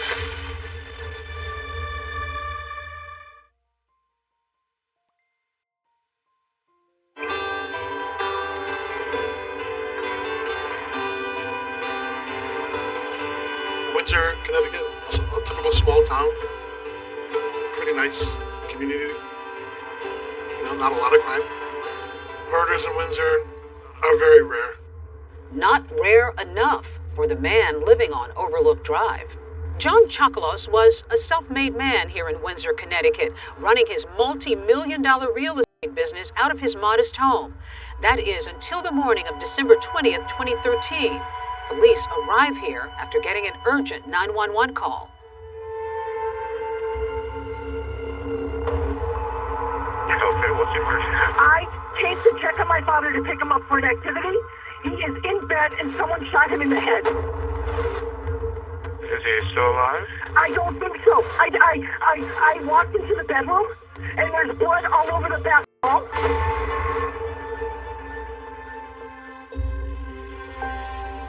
When I saw the news and my dad being brought out, you know, in a body bag, and them saying it was a murder, and I lost it. I lost it. I fell to the floor and I'm crying hysterically. My name is Scott McGregor. In 2013, I was a detective for the Windsor Police Department. Mr. Choclos was found in a bedroom on the upper part of the house. In his bed, we found him that he had been shot 3 times. The scene says a lot to the detective, not for what's in the house, but for what isn't. You obviously start looking for evidence, and when you can't find spent shell casings, once again you go back to whoever did this, you know, took the time to retrieve those casings and not leave evidence behind. That kind of tells us that the person playing this out knew to cover their steps, which ultimately makes our investigation harder. Sergeant Chris McKee also gets the call to head to Overlook Drive, a quiet street with a quiet resident who wasn't exactly well known around town.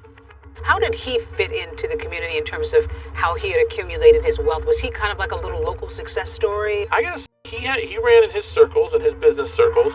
He wasn't known in Windsor, you know, and I was very active in community roles in the department, and like I said, I wasn't aware of him until this investigation. McKee walks into a bloody scene. You're looking around the room. Do you remember what you noticed? A little further down from Mr. Choclos' bedroom, there was a glass door, or a door with glass panes that led into the backyard. The officer and I observed that there was broken glass. Break-in? Well, it looked like it was meant to be a break-in, but looking at it, it was very clear that the glass had been punched from the wrong side, and it was very suspicious. First thing I thought is this crime scene is staged. The recently widowed victim was known to keep cash in his house, but after the shots were fired, the gunman left. The money still there. Was there any sense that it had been ransacked or robbed? There had been large sums of money in the house and other valuables, and honestly, nothing appeared touched. It told me that this was personal. The devastated family speaks out on local news, hoping to catch a killer.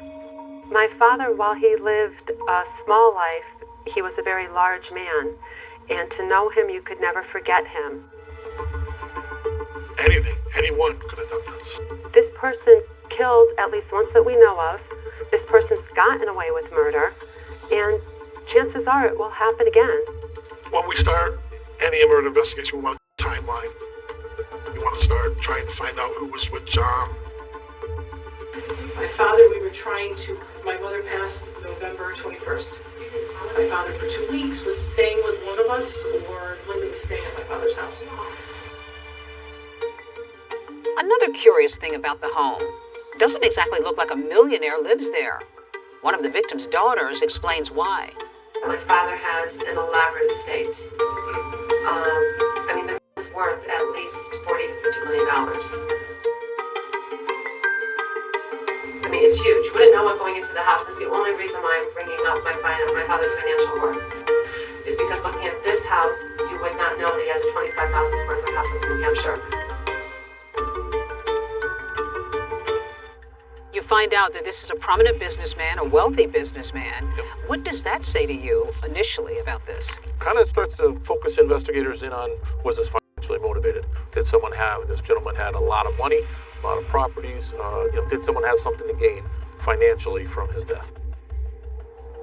The videos of the Windsor police interviewing various family members have never been broadcast before. Nathan and I went fishing. We went out of Point Judith, Rhode Island. Okay. So we went on a contract that left at 6 in the morning, got back into port at 4 o'clock in the afternoon. How long that? We learned that John, the day before, the last person to see him was his grandson, Nathan Carman. We learned that through talking to Nathan, talking to family. Hey, Nathan, what's your last name? My last name is spelled C-A-R-M-A-N. We have to treat everyone as a possible suspect. Family, associates, people who worked in the office, neighbors, anything. Anyone could have done this. Investigators asked Nathan about employees at Chocolos's company, and the grandson mentions one who, he says, complains about being overworked and underpaid. Just that I'm underpaid, also the stress load. I have 101 things to do. I have to get all these papers in. You're asking me to do this and the other thing. So he would bitch and moan about that. The bookkeeper is, in fact, stealing from the Chocolos's company. So obviously he's someone we want to talk to. Nathan begins outlining his final evening with his grandfather to investigators. It begins with dinner. He was going to come here and eat that night with Nathan. That was the plan, and he wanted me to come too. Yeah. And, I said, look, you guys go do it. If I only knew what I knew, now.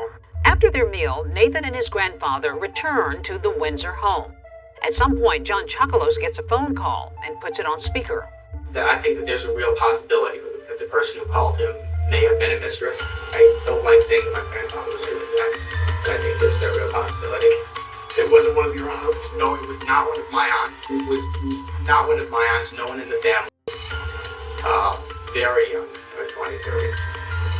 And he then told that female voice to just wait. Hold on a second. He showed me to the door. Nathan Carman is correct. There is a young woman Chocolos has been talking to. And she became a suspect. Did you go anywhere else that night or anything like that? Or did you just stay home? No, I didn't sleep because I had to be I was supposed to be at meet my mom at 3 o'clock. When I fall asleep, I have difficulty waking up. So I tried to stay awake. I did run out to Stop and Shop, and I got some ice cream for myself. I picked up a few AAA batteries because I was out of them, and then I headed home. Then I stayed until I went back out to meet my mom. Investigators don't have much to go on, with the exception of some security camera footage, which they use to retrace the last days of John Chocolos's life. Like this casino video, where the 87-year-old is seen with a much younger woman. Will it provide investigators with answers?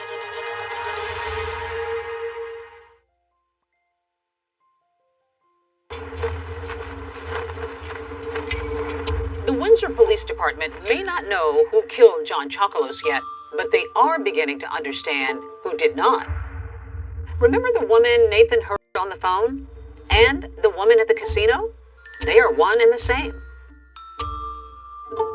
So John Chocolos struck up a relationship with a 25-year-old woman over the course of a year. She was an acquaintance of John who was going to the casino, staying overnight. The night of the homicide, she confirmed that she had talked to John, but she was kind of quickly dismissed as being involved. Investigators have also tracked down that bookkeeper Nathan mentioned. His name is William Sati, and he too is cleared. He had an alibi that night. It was confirmed. I think he was actually out of the state at the time. I think we found him in Rhode Island. While cleared as a suspect in the murder, Sati was later convicted of stealing some $400,000 from Chocolus' company. But that's small change compared to the money the patriarch was handing over to family members every year. One of the problem children was Linda. Linda was taking John's allowances and going off on spending sprees at casinos or going skiing or taking these lavish trips around the world. Linda always felt that she deserved more than what she was getting. I don't know why she felt that way. I don't know, because she and my dad were always butting heads. Father and daughter also butt heads over the way Nathan is being raised. The relationship between John and Linda was always volatile, but one day it turned violent. And that was over Nathan's care. Nathan was put into a psychiatric hospital shortly after his horse, Cruz, had died. And the accusations begin to fly. Linda accuses John of smothering her son with all sorts of riches, and John is yelling at Linda, saying that she is a bad mother and that Nathan is normal and that Nathan should be treated as such. And at one point, John reaches across the table and grabs Linda by the hair and starts to pull it. So Linda swings, and she starts to fight back at her father. And it's a combustible moment that probably lasted a minute plus, and they're swinging at each other, they're fighting each other, and the orderlies are summoned as well as the local police, and Linda is arrested right on the spot. Linda chalks it up as two people cut from the same cloth. I don't back down for my father. Yeah. And it's just his personality not to back down. Yeah, and it's not his personality to back down either. So if anyone would have fought with him, you know, it would have been me. Linda has spent many more years fighting to protect her son from those who might treat him unkindly. I know he led a very lonely life. It's at the age where kids were being invited to birthday parties and, having play dates. And nobody was calling for Nathan to go to the birthday party. And, it was sad. And she hated that for her child. Any mother would hate it if her child wasn't included in anything. But yeah, it must have been hard for Linda not being able to fix that. Linda was a fixer. Linda had to fix things. Or at least try to fix things, and she just could not fix that. Linda and Nathan had a very unique and conflicted relationship. Nathan saw his mother as somebody who was incredibly domineering, and Linda was always trying to get him the therapy that she thought he needed. And I think Nathan wanted to get as far away from his mother as possible because Nathan didn't want to feel different from anybody else. And with his grandfather, Nathan feels like a success. He learns about business, he's a confidant to John Chocolos, his college tuition is paid for, and so is the rent on his apartment and his credit card bills. Linda couldn't compete with that. I think what it comes down to is Nathan's always felt torn between me and my father. Picking sides. Like he had to pick a side. How's your relationship in general with your mother? I did move out of our house, and when we were not on good terms, but I since started speaking to her again. Probably about a year ago. Did that concern you at all in terms of looking at him as a suspect, that maybe he might exhibit behavior that you wouldn't normally see, but he does have a disorder? That was a concern of many of us. Are the behaviors we're seeing, are the answers he's giving in that one interview that he did grant, are these more aligned with behaviors perhaps of someone who is on the autism spectrum?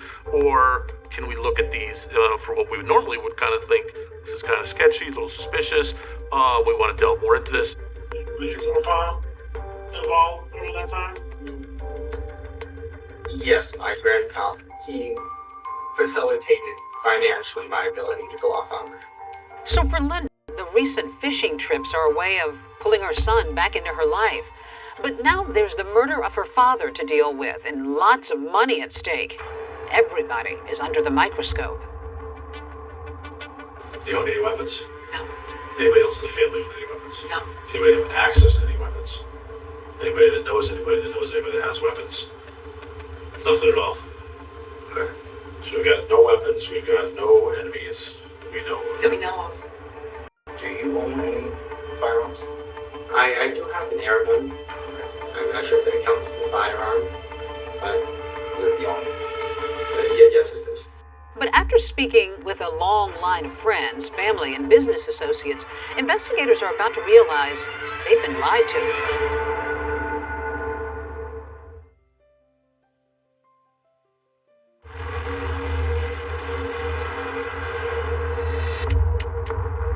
In the wake of 87-year-old John Chocolos's brutal murder, investigators have few leads, with one notable exception: fragments of the bullets fired at the victim.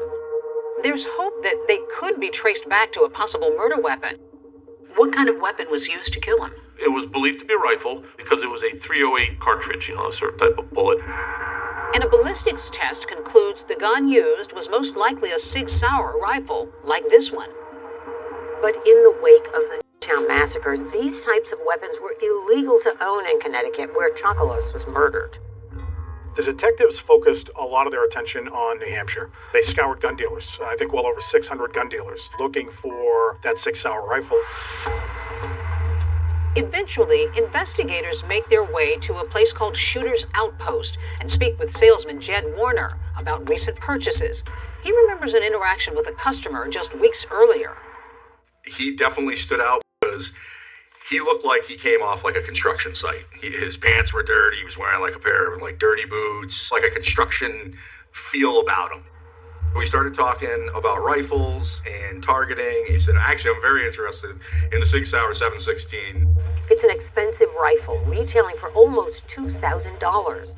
Jed says he suggested other options that were more economical for target shooting, but the buyer knows what he wants.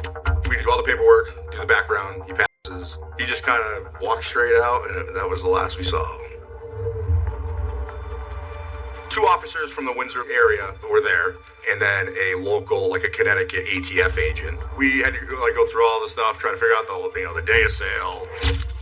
And there they find it, a bill of sale for a Sig Sauer rifle.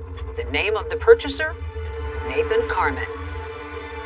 And that became an incredible aha moment for investigators, potentially the smoking gun in this case.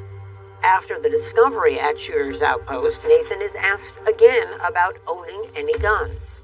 And since, because I just wasn't feeling safe at home, I did buy a shotgun.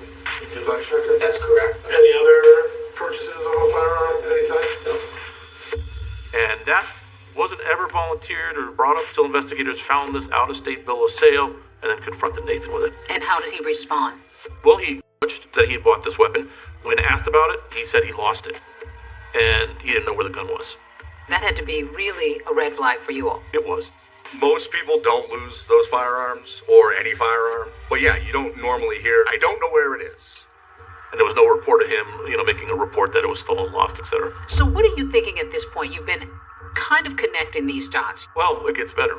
There was at least 1 hour of unaccounted time during which Mr. Chocolos was shot that Nathan couldn't account for his time. Linda arrives at this Home Depot parking lot at 3 a.m., where she and Nathan are set to meet up to go fishing. But Nathan is nowhere to be found. You left your house on about 3, and we know you got to Glassberg based on your own words on about 4. Why would it take an hour to travel, and I'm guessing 20-something miles, at the rate of 65 miles an hour? It's just mathematically not possible. On or around 3. Okay. About 3. So Perhaps after. But this security footage taken outside Nathan's apartment complex shows him leaving at 2:57 a.m. Linda tries calling her son 3 times, but his phone appears to be turned off. He finally calls her back at 4:01 a.m. Did you think you were closing in on an arrest? I thought so. Yes. I have to ask you straight up, were you involved in your grandfather's death? Did you? Absolutely not. No. But that potential smoking gun, the Sig Sauer rifle, is still missing. Despite a months-long extensive search of Nathan's apartment, the Chocolos estate, and surrounding areas for that crucial piece of evidence, it's nowhere to be found. And I think that's exactly what they were pinning their entire case on, was that murder weapon. Had they found it and connected it to Nathan, then Nathan would have been in handcuffs. And so law enforcement was directed to keep working to try to build the case. This had to be frustrating. It just tears at you because, you know, you think you've got it. The family had put up a huge billboard on Interstate 91, you know, and coming and going to work every day, I would see that. I would see Mr. Chocolos's face. I would see, you know, reward money for information. Even though Nathan is under a cloud of suspicion, he's still a free man, but feels like he's an outcast in his own community now. So he takes a portion of his inheritance that had been given to him by his grandfather, and he leaves the state. He travels to Vermont, and he buys an historic farmhouse, and he also bought a boat. Nathan buys a 31-foot fishing boat, formerly called the Chicken Pox. He plans another fishing outing with his mom, Linda, who has stood by him throughout all the accusations. And Linda is very excited about that opportunity, but also very concerned because she knows that her son is not an experienced fisherman or an experienced boater. Linda tells friends that the plan was to fish off the coast of Block Island and head back the next morning. She was so concerned that she had a text message conversation with people ashore. And that's a smart thing to do, to let people know what your plans are. So she went out of the way to give them information in case something happened. Yes, indeed.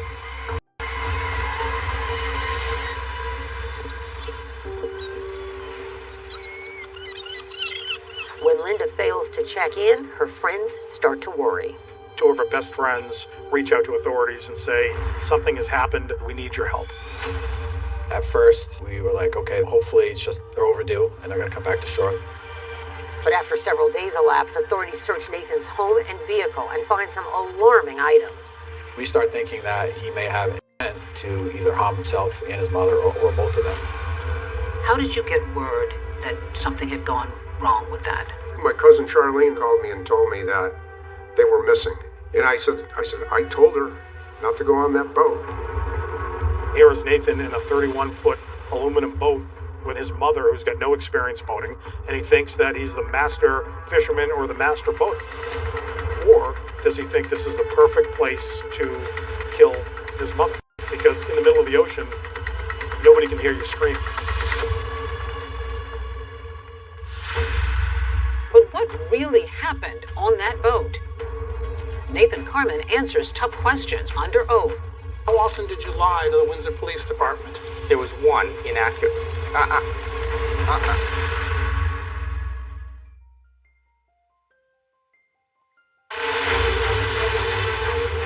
Staring out at that open water, probably wondering what happened to my mother, or thinking, did I just get away with murder? His mother is still missing and feared dead. And the question becomes, what happened? Everybody wants to know what happened. I didn't know if she had been dragged down with the ship. Neither of us had been wearing life vests. The media coverage was huge. I'm just asking you to defend yourself against these people who are saying that you did something to your boat that would make it sink. Yeah, we're done for this evening, period. He was shooting himself in the foot on national TV. It is absolutely unfair for the police to use the tragedy that happened to my mother and I as an opportunity to try to nail me for a murder that I didn't commit. Nathan's grandfather, John Chocolus, had been shot to death 3 years prior to the disappearance of Linda Carman. And once those connections were made, the story amplified. You were convinced that Nathan had killed his grandfather. Correct. And now you're convinced that he killed his own mother?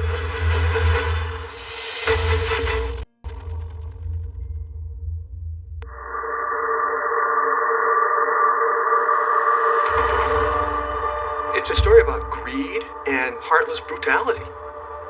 Mr. Chocolus was found in a bedroom on the upper part of the house, in his bed, shot several times in the head. We have to treat everyone as a possible suspect. Anyone could have done this. But my sisters had told me they suspected Nathan. And that totally blew me out of the water. The daughters of John Chocolus got very angry that there was really nothing happening with the case. They couldn't find the murder weapon. They hadn't arrested Nathan Carman. And it's just getting wilder and wilder. Could a family be this burdened to have a second catastrophic event? I didn't know. This is slowly starting to move from a missing persons case to something other than a missing persons case. It's been 3 years since John Chocolos's murder, with no charges ever filed. Now, the family is facing yet another tragedy as Chocolos's grandson, Nathan Carmen's boat sinks on a fishing trip, with Nathan's mom, Linda, missing and presumed drowned. We're going to head out on a ride on the open water to get a better idea of what happened out here. I met up with Dave Farrell, a maritime lawyer for Nathan's boat insurers. So let's pick up with when the Coast Guard gets involved in this. They had a lot of vessels out here, they had a lot of aerial searches, and they were really crisscrossing an area that eventually was 64,000 square miles. That's a big coverage area. Yeah, state of Georgia. And then 2 days later, there's a big shock. The Orient Lucky finds a life raft 106 miles south of Martha's Vineyard, and it is Nathan Carmen alone. With his crew already snapping pictures and recording video, the ship's captain is alerted to a life raft in the water. After spotting Nathan Carmen and his life raft at sea, I sounded the alarm for our crew to prepare for the rescue efforts, and we were ready to rescue him. They threw him a life ring, and he grabbed it with his hands. He got dragged up toward the hull of the ship. He was able to push off the side of the ship with his outstretched hand, and he was able to climb up the gangway. He got onto the ladder. We pulled the ladder up on board. When Nathan gets aboard the Orient Lucky, the kid looked like Aquaman. There was no physical distress in his well-being. He wasn't dehydrated. He was not hypothermic. The captain of the Orient Lucky doesn't see anything wrong with him. This is astounding. I got the call from my supervisor that he'd been located and recovered. I was shocked. And I was thankful. I was happy that there was a survivor. But it was also concerning because Linda hadn't been recovered.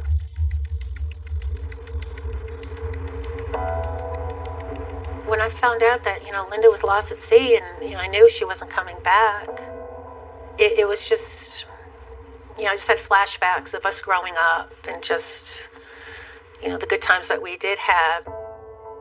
And then, of course, the guilt and the regret that I had of how I treated her in the end. You just don't think that you're going to lose somebody so suddenly like that. We receive a call from the Coast Guard that Nathan was picked up by a merchant vessel in the shipping lanes in the middle of the Atlantic Ocean. First thing you say is, okay, where's Linda? Linda's not with him, just Nathan. Back on land, with his lawyer present, Nathan's interviewed by Alfred Bucco, an investigator with the South Kingston, Rhode Island Police Department. This audio's never been broadcast before. I just went in there and said, Nathan, tell me what happened. We went out to Block Canyon. It was light, but the sun wasn't over the horizon yet. And we started trolling. Okay. And I heard a strange noise coming from the engine compartment. So I opened up the hatch in front of the pilot house, and I saw there was a lot of water in the bilge. He went and shut down the engine and moved aft to where his mother was. He said he told his mom to reel in the lines. How did he describe what was happening with the commotion? He said to his mother only one thing during this calamity, and it was reel in the lines. And she said only one thing in return. Okay, I will. At that point, he went up into the wheelhouse, and he says that he started moving emergency gear up to the bow. He wasn't quite ready to abandon ship, but he wanted to be ready. I didn't realize we were sinking. Okay. I knew there was water in the bilge. I knew there was a lot of water because it was already up to that level, which is why I wanted to bring the safety stuff as a precaution. Okay. But I thought I was going to find the problem and fix it. The third time that he'd been in the wheelhouse and failed to radio, he's walking forward to the bow, and all of a sudden, in a split second, the boat sinks. Boats don't sink that fast. No. And it sank quickly, like immediately it was out of sight. And that's how he says he never saw his mother again. He calls for his mother throughout the rest of the day. And he said upon nightfall, he gave up trying to search for her and he went to sleep and then drifted through the Atlantic Ocean until he was located. So let's get back to your mother. You talked to her all the time. You go out fishing twice a week. How would you describe, your relationship with her? Is it good? I don't see the relevance to this particular incident here. Yeah, I concur. You don't want interview's over. Thank you, though. After the interview is over, from our perspective, we're like, okay, this isn't just a missing persons investigation. We may be dealing with maybe a homicide. Captain Hengdong observed Nathan walking the deck of the Orient Lucky for hours at a time by himself, staring out at that open water, probably wondering what happened to my mother, or thinking, did I just get away with murder? And soon, the whole world will hear from Nathan Carman in his own words. She had always been kind of reluctant about safety. I guess she had good reason to be.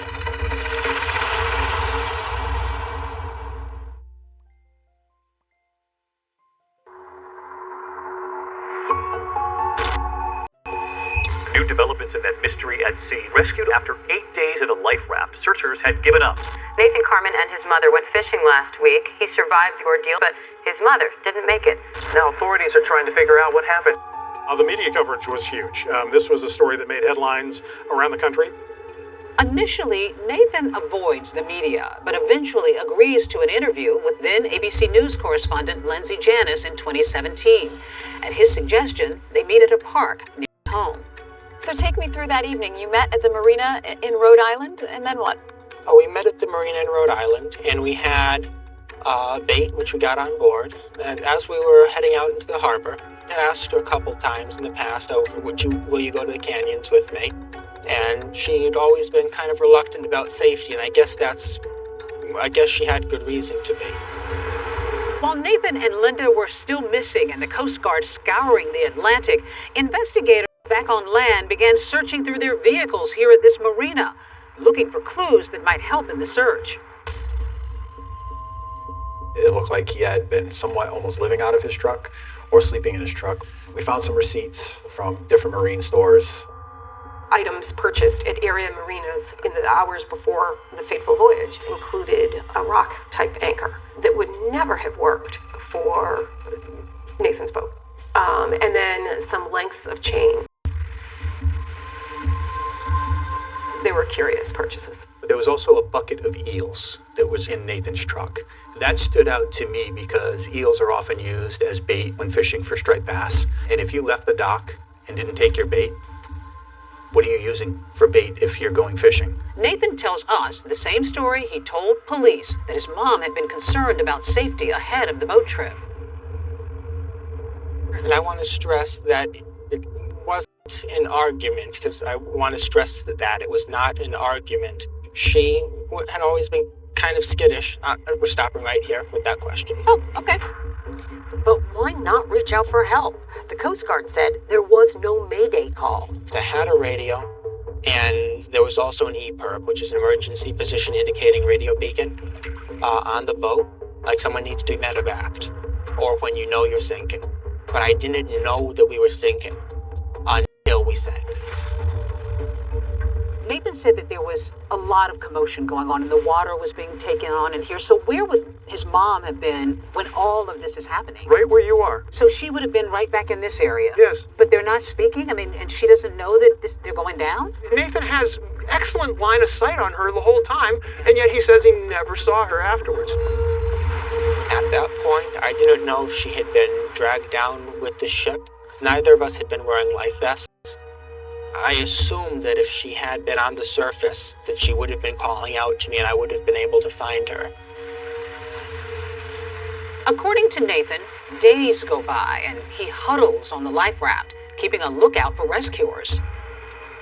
I was looking out at the horizon for other ships or for helicopters when conditions were good. When the waves were high, because they got to like 13 feet and they were breaking waves at a few points, a few days. It must have been terrifying. Yes. But to some, Nathan's claim of drifting for over a week in rough seas before being rescued defies belief.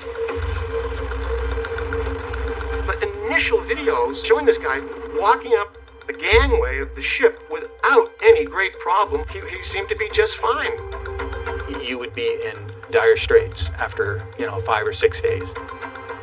If you get on that couch for 8 days and you got up to go to the bathroom, your legs would be wobbly because you haven't used them. At the same time that Nathan and Linda's vehicles were searched at the docks, police in Vermont were conducting a search of Nathan's house, which was under construction. The investigators find, modems, SIM cards, a few other things. The one thing they don't find is a computer. Whatever computer he was using to conduct his online purchases has disappeared. Another item that was seized during the search was a lengthy letter that Nathan had written to an unknown priest that described his relationship and his view of his mother. My mother's bullying, calling me a quitter, a stuck-up snob who thinks he is a king, and a piece of basically characterized my childhood. One night, though, I went to bed imagining myself as essentially a master of my own hell, joying in inflicting grave bodily suffering on other people. So, yeah. After his interview with Alfred Bucco, Nathan has all but stopped talking to the police and is never questioned about the letter or his missing computer. Reporter Lindsay Janis is one of the few people he is willing to talk to. I know I wasn't responsible for anything that resulted from the boat sinking. I know I wasn't responsible for my mom's death. You were convinced that Nathan had killed his grandfather. Correct. And now you're convinced that he killed his own mother? Yes. That's pretty dark stuff. If the interview hadn't already made Nathan's story seem a little fishy, the follow-up was even more eye-opening. I did not cause my mother's death. We're done here this evening. If you have nothing to hide, there shouldn't be a problem answering the questions.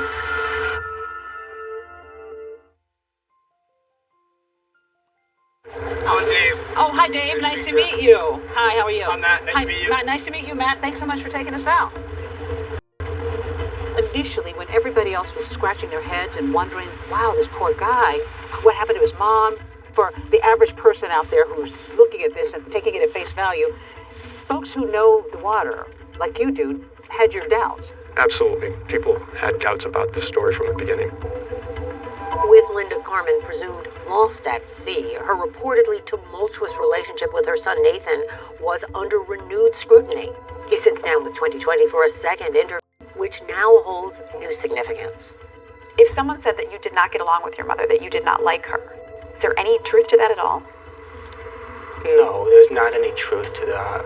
Our relationship had grown from where it had been. We did have a challenging relationship at one point in my life, but she was the closest person in the world to me after my grandfather passed. Will you inherit all of what your mother had? That's something that I can't comment on at this time. But unbeknownst to Nathan, his mom has decided not to leave him any inheritance. She even records a video message obtained exclusively by 2020, explaining that he won't be getting her house. Hey, big guy, I guess if you're watching this, you're watching this. I want to explain why I did what I did, and why my will is stated the way it is. I feel that when you moved out, you took everything that was of value to you and everything you wanted. That's my feeling. And in her written last will and testament, dated 3 years before she disappeared, Linda explicitly excludes Nathan as a beneficiary. By now, more details of John Chocolos's death and the subsequent investigation have risen to the surface. Initially, the media was unaware that Nathan's grandfather, John Chocolos, had been shot to death in his bed 3 years prior to the disappearance of Linda Carmen. And once those connections were made, the story amplified. It wasn't a bittersweet rescue story anymore. It was something potentially much more devious. So, at what point in your life would you say that you became really close with your grandfather?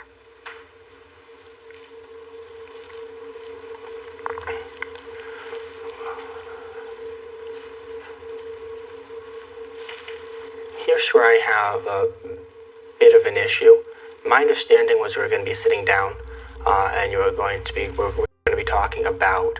Yeah, the rest is my next bit, but we did explain that we need to hear about your whole life leading up to this incident. How can people know who Nathan is if we don't tell them? What was your relationship like with your grandfather? I'm not talking about my relationship with my grandfather or with. If you want to ask me any more questions on that line, we're done here. Can you tell me more about what your grandfather did? He was a big figure in this part of the country. That's not what this interview is about. he gets really defensive if people pry a little bit too much. And the way that he shut her off on so many questions and wouldn't cooperate, he was shooting himself in the foot on national TV. Since we spoke a week ago, there's been a lot of speculation. People are suspicious of you. What do you want to say to those people who are saying something about his story that just isn't adding up?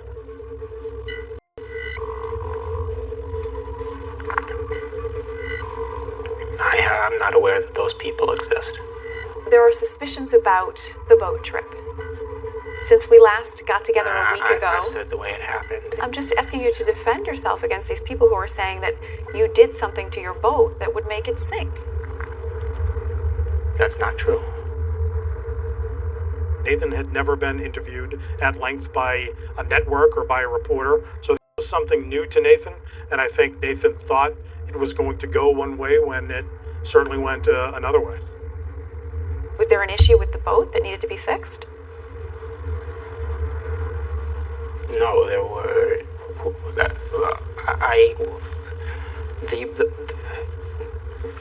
We're done. Nathan, I'm trying to give you an opportunity to speak out against these allegations that have been made. The only way that I can speak out against them is to say what actually happened, and that's what I've been trying to do. Another thing that's happened since we last got together, police searched your mom's home. Yeah, do you know anything about that? We're done for this evening, period. We're done We're here. not trying to make you uncomfortable. We're trying to give you an opportunity to answer some of these allegations. We're done here this evening.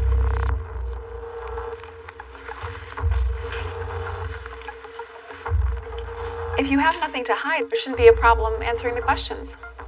He walked out. He walked out of the interview, only to come back. Police never arrested you for the murder of your grandfather.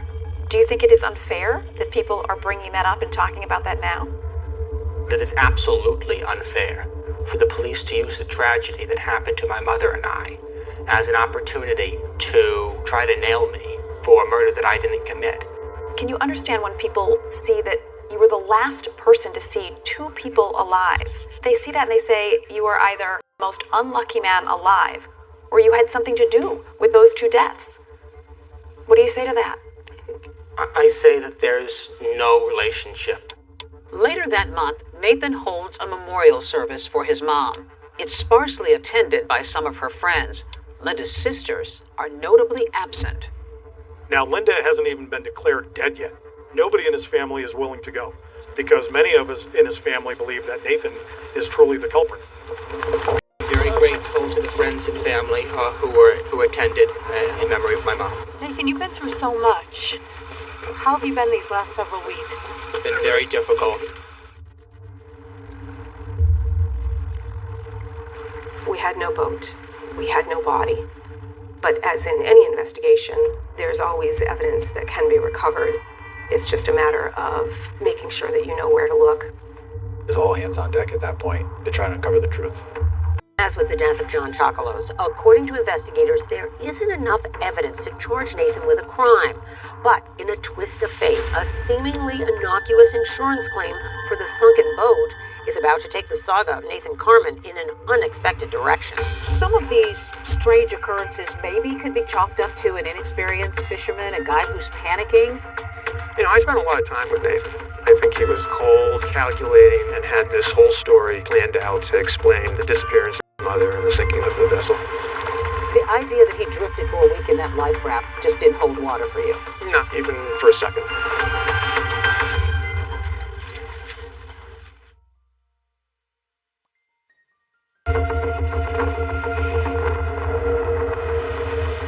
The Nathan Carman case was incredibly explosive. A young man is plucked out of the ocean. That just conjures up all of these images of, say, Tom Hanks in Castaway. Author Casey Sherman has spent the last 2.5 years researching the case for his new book, Blood in the Water. The story is so complex, and it has so many layers to it. Not only do you have one potential murder, but it's the story about a family and how wealth can corrupt. As investigators continue digging into Nathan Carman's story of being lost at sea, he takes action, filing an insurance claim for $85,000, to recoup the loss of his boat, the chicken pox. It happened very promptly, and that indicated to me that this guy's really serious. The insurance company is not going to pay Nathan. In fact, they are going to take Nathan to court. Nathan also didn't back down. We filed our suit to deny insurance coverage. We were in for a fight. We came away with the distinct impression that almost everything he said to us was a lie. There were holes in every aspect of his story.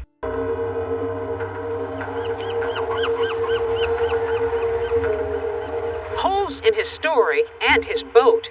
Here at this marina where Nathan's odyssey began, fellow boaters noticed odd behavior in him the day before that fateful trip.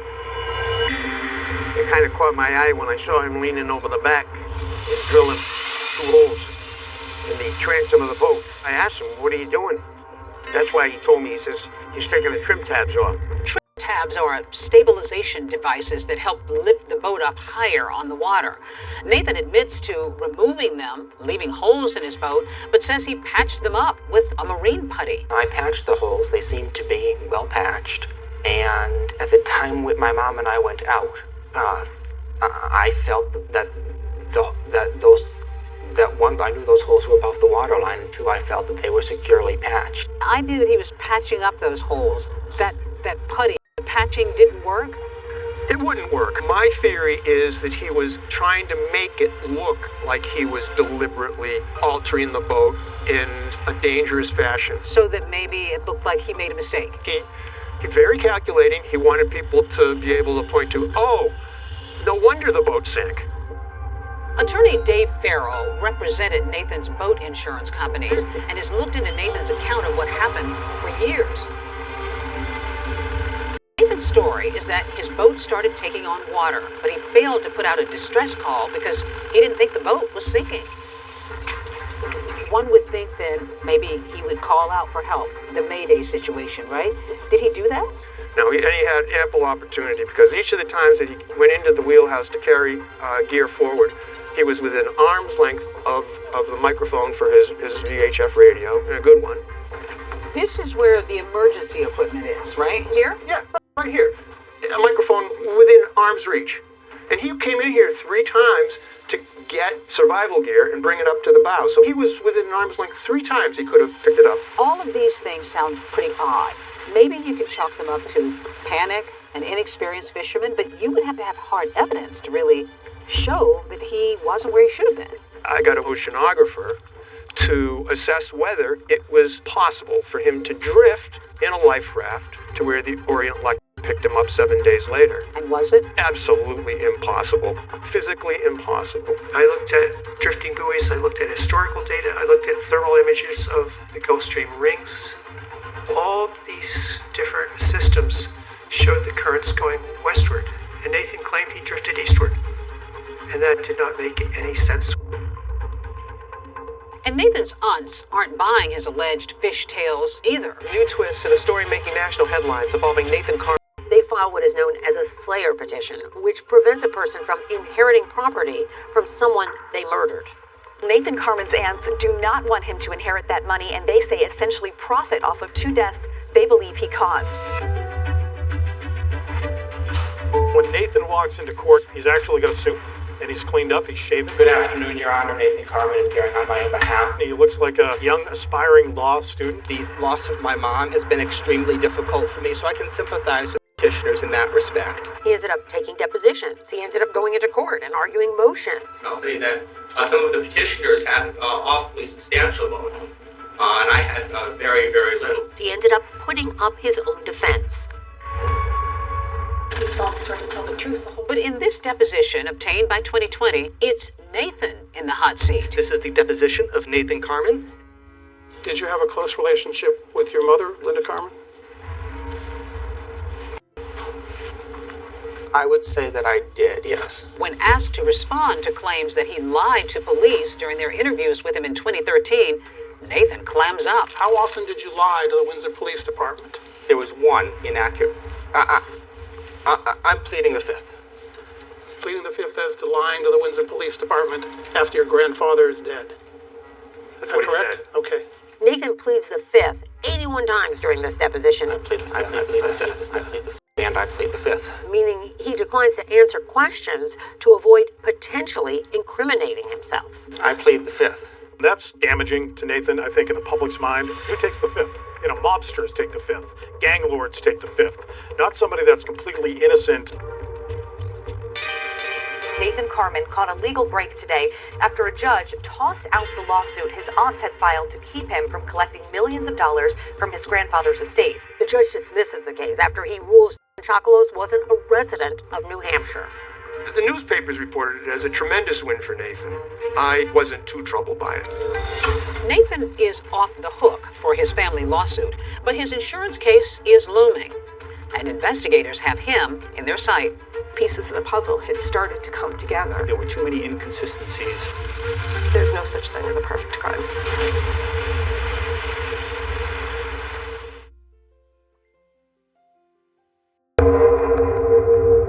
Nathan Carman and his insurer head to court in Providence, Rhode Island, battling it out in what would be Nathan's biggest legal challenge yet. Was Nathan at fault for the sinking of his boat, or was he owed a payday?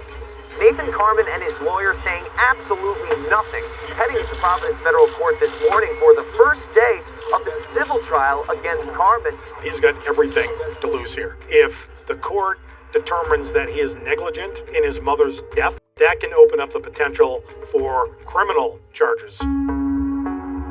Nathan at times was very agitated during the trial, but he was also very active, always leaning over and having conversations with his attorney. And he was right in the thick of things. He takes the stand, sticking to his story of what happened on that boat. What was he like on the stand? He is very articulate when he wants to be, very exacting, but also very evasive.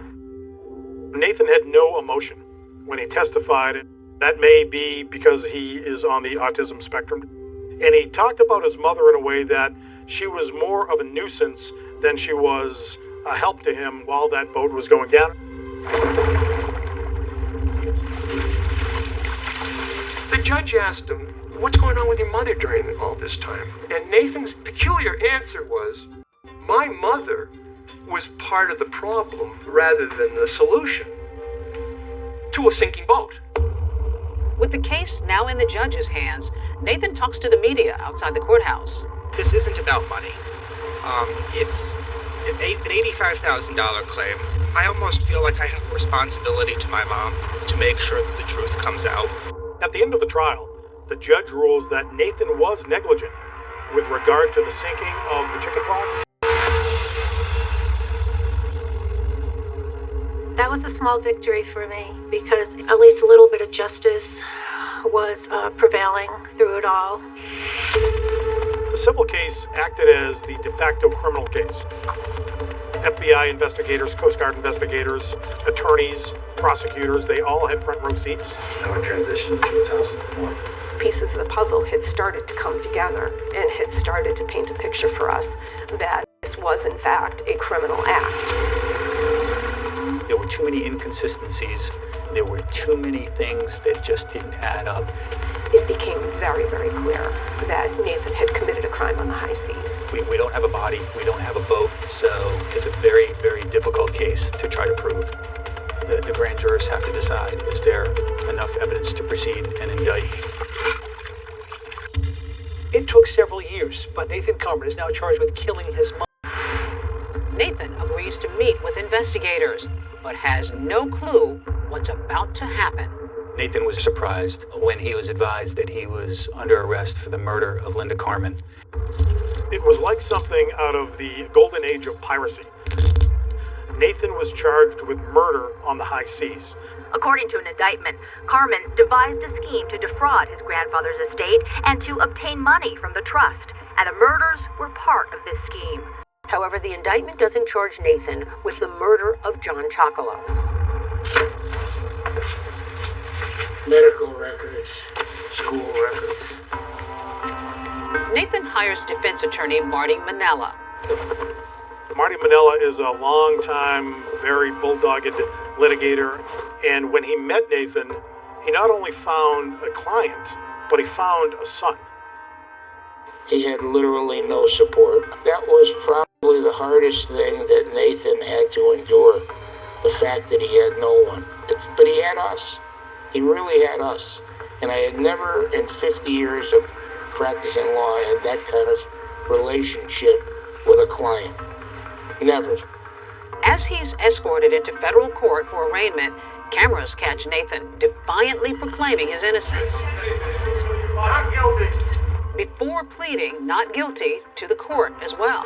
During Nathan's detention hearing, his aunts wrote a letter to the judge saying that if you let him go, they would be in fear for their life. I was very relieved that Nathan was going to be put behind bars. If Nathan was not arrested and not contained, I really think he would have gone on a murder spree. For years, Nathan had lived in solitude in Vermont. He had never threatened anyone. So to me, it was unusual that they were in fear of what? The court sides with his aunts and denies Nathan's bail, setting a trial date for October 2nd, 2023. Marty and his team get to work. There's a huge undertaking, and it was a daily, 7-day-a-week thing. It really became part of our lives. Nathan was incredibly active in his defense. Every waking hour when he wasn't in his jail cell, he was at the prison library, poring over legal books. This case was his whole life. He wanted his day in court. He wanted to clear his name.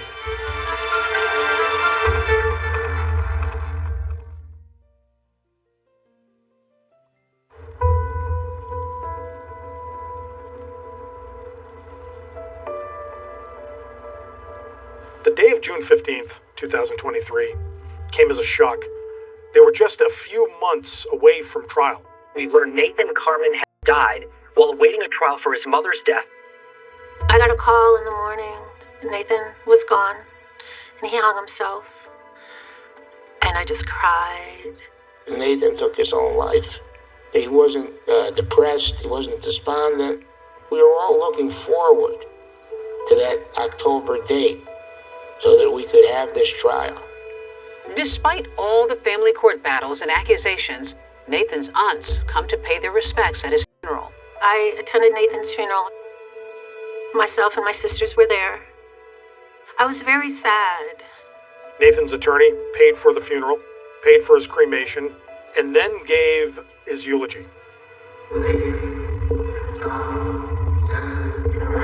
Non-violent and loving young man. Sleep with the angels, my dear friend. It was probably the toughest thing I ever did because it was like losing a family member. It may sound crazy. You lose cases, you lose clients, but you don't have that kind of contact that we had with this person. I think he is both a victim and a villain in his own story. Nathan Carmen remains an enigma. The criminal charges against Nathan were dismissed, so in the eyes of the law, Nathan is an innocent man still today. Months after Nathan Carmen's funeral, a Connecticut judge officially declared his mom Linda deceased 7 years after she disappeared at sea. The Windsor Police Department tells 2020 that John Chocolos's murder case is still active. What I'd like people to remember about my dad, he was kind, he was loving, he'd give you a hard time, but he always did it out of love. Linda is so kind and generous to her friends and the people around her. And I remember all the good times that Linda and I had. What do you want people to know and remember about your uncle, John? He's a guy that did it himself. I mean, I love that guy, you know, and he loved me. How much do you miss him all these years later? Every day. Yep. We went to the cemetery today. Nathan's got a stone there, next to my uncle. Why is he buried there? There's no stone there for my cousin Linda. Where's her stone? Nathan should be remembered as a troubled soul. I'm happy, I'm relieved that Nathan was buried in the family plot next to my dad. Nathan, the child, belongs where he is. He needs to rest.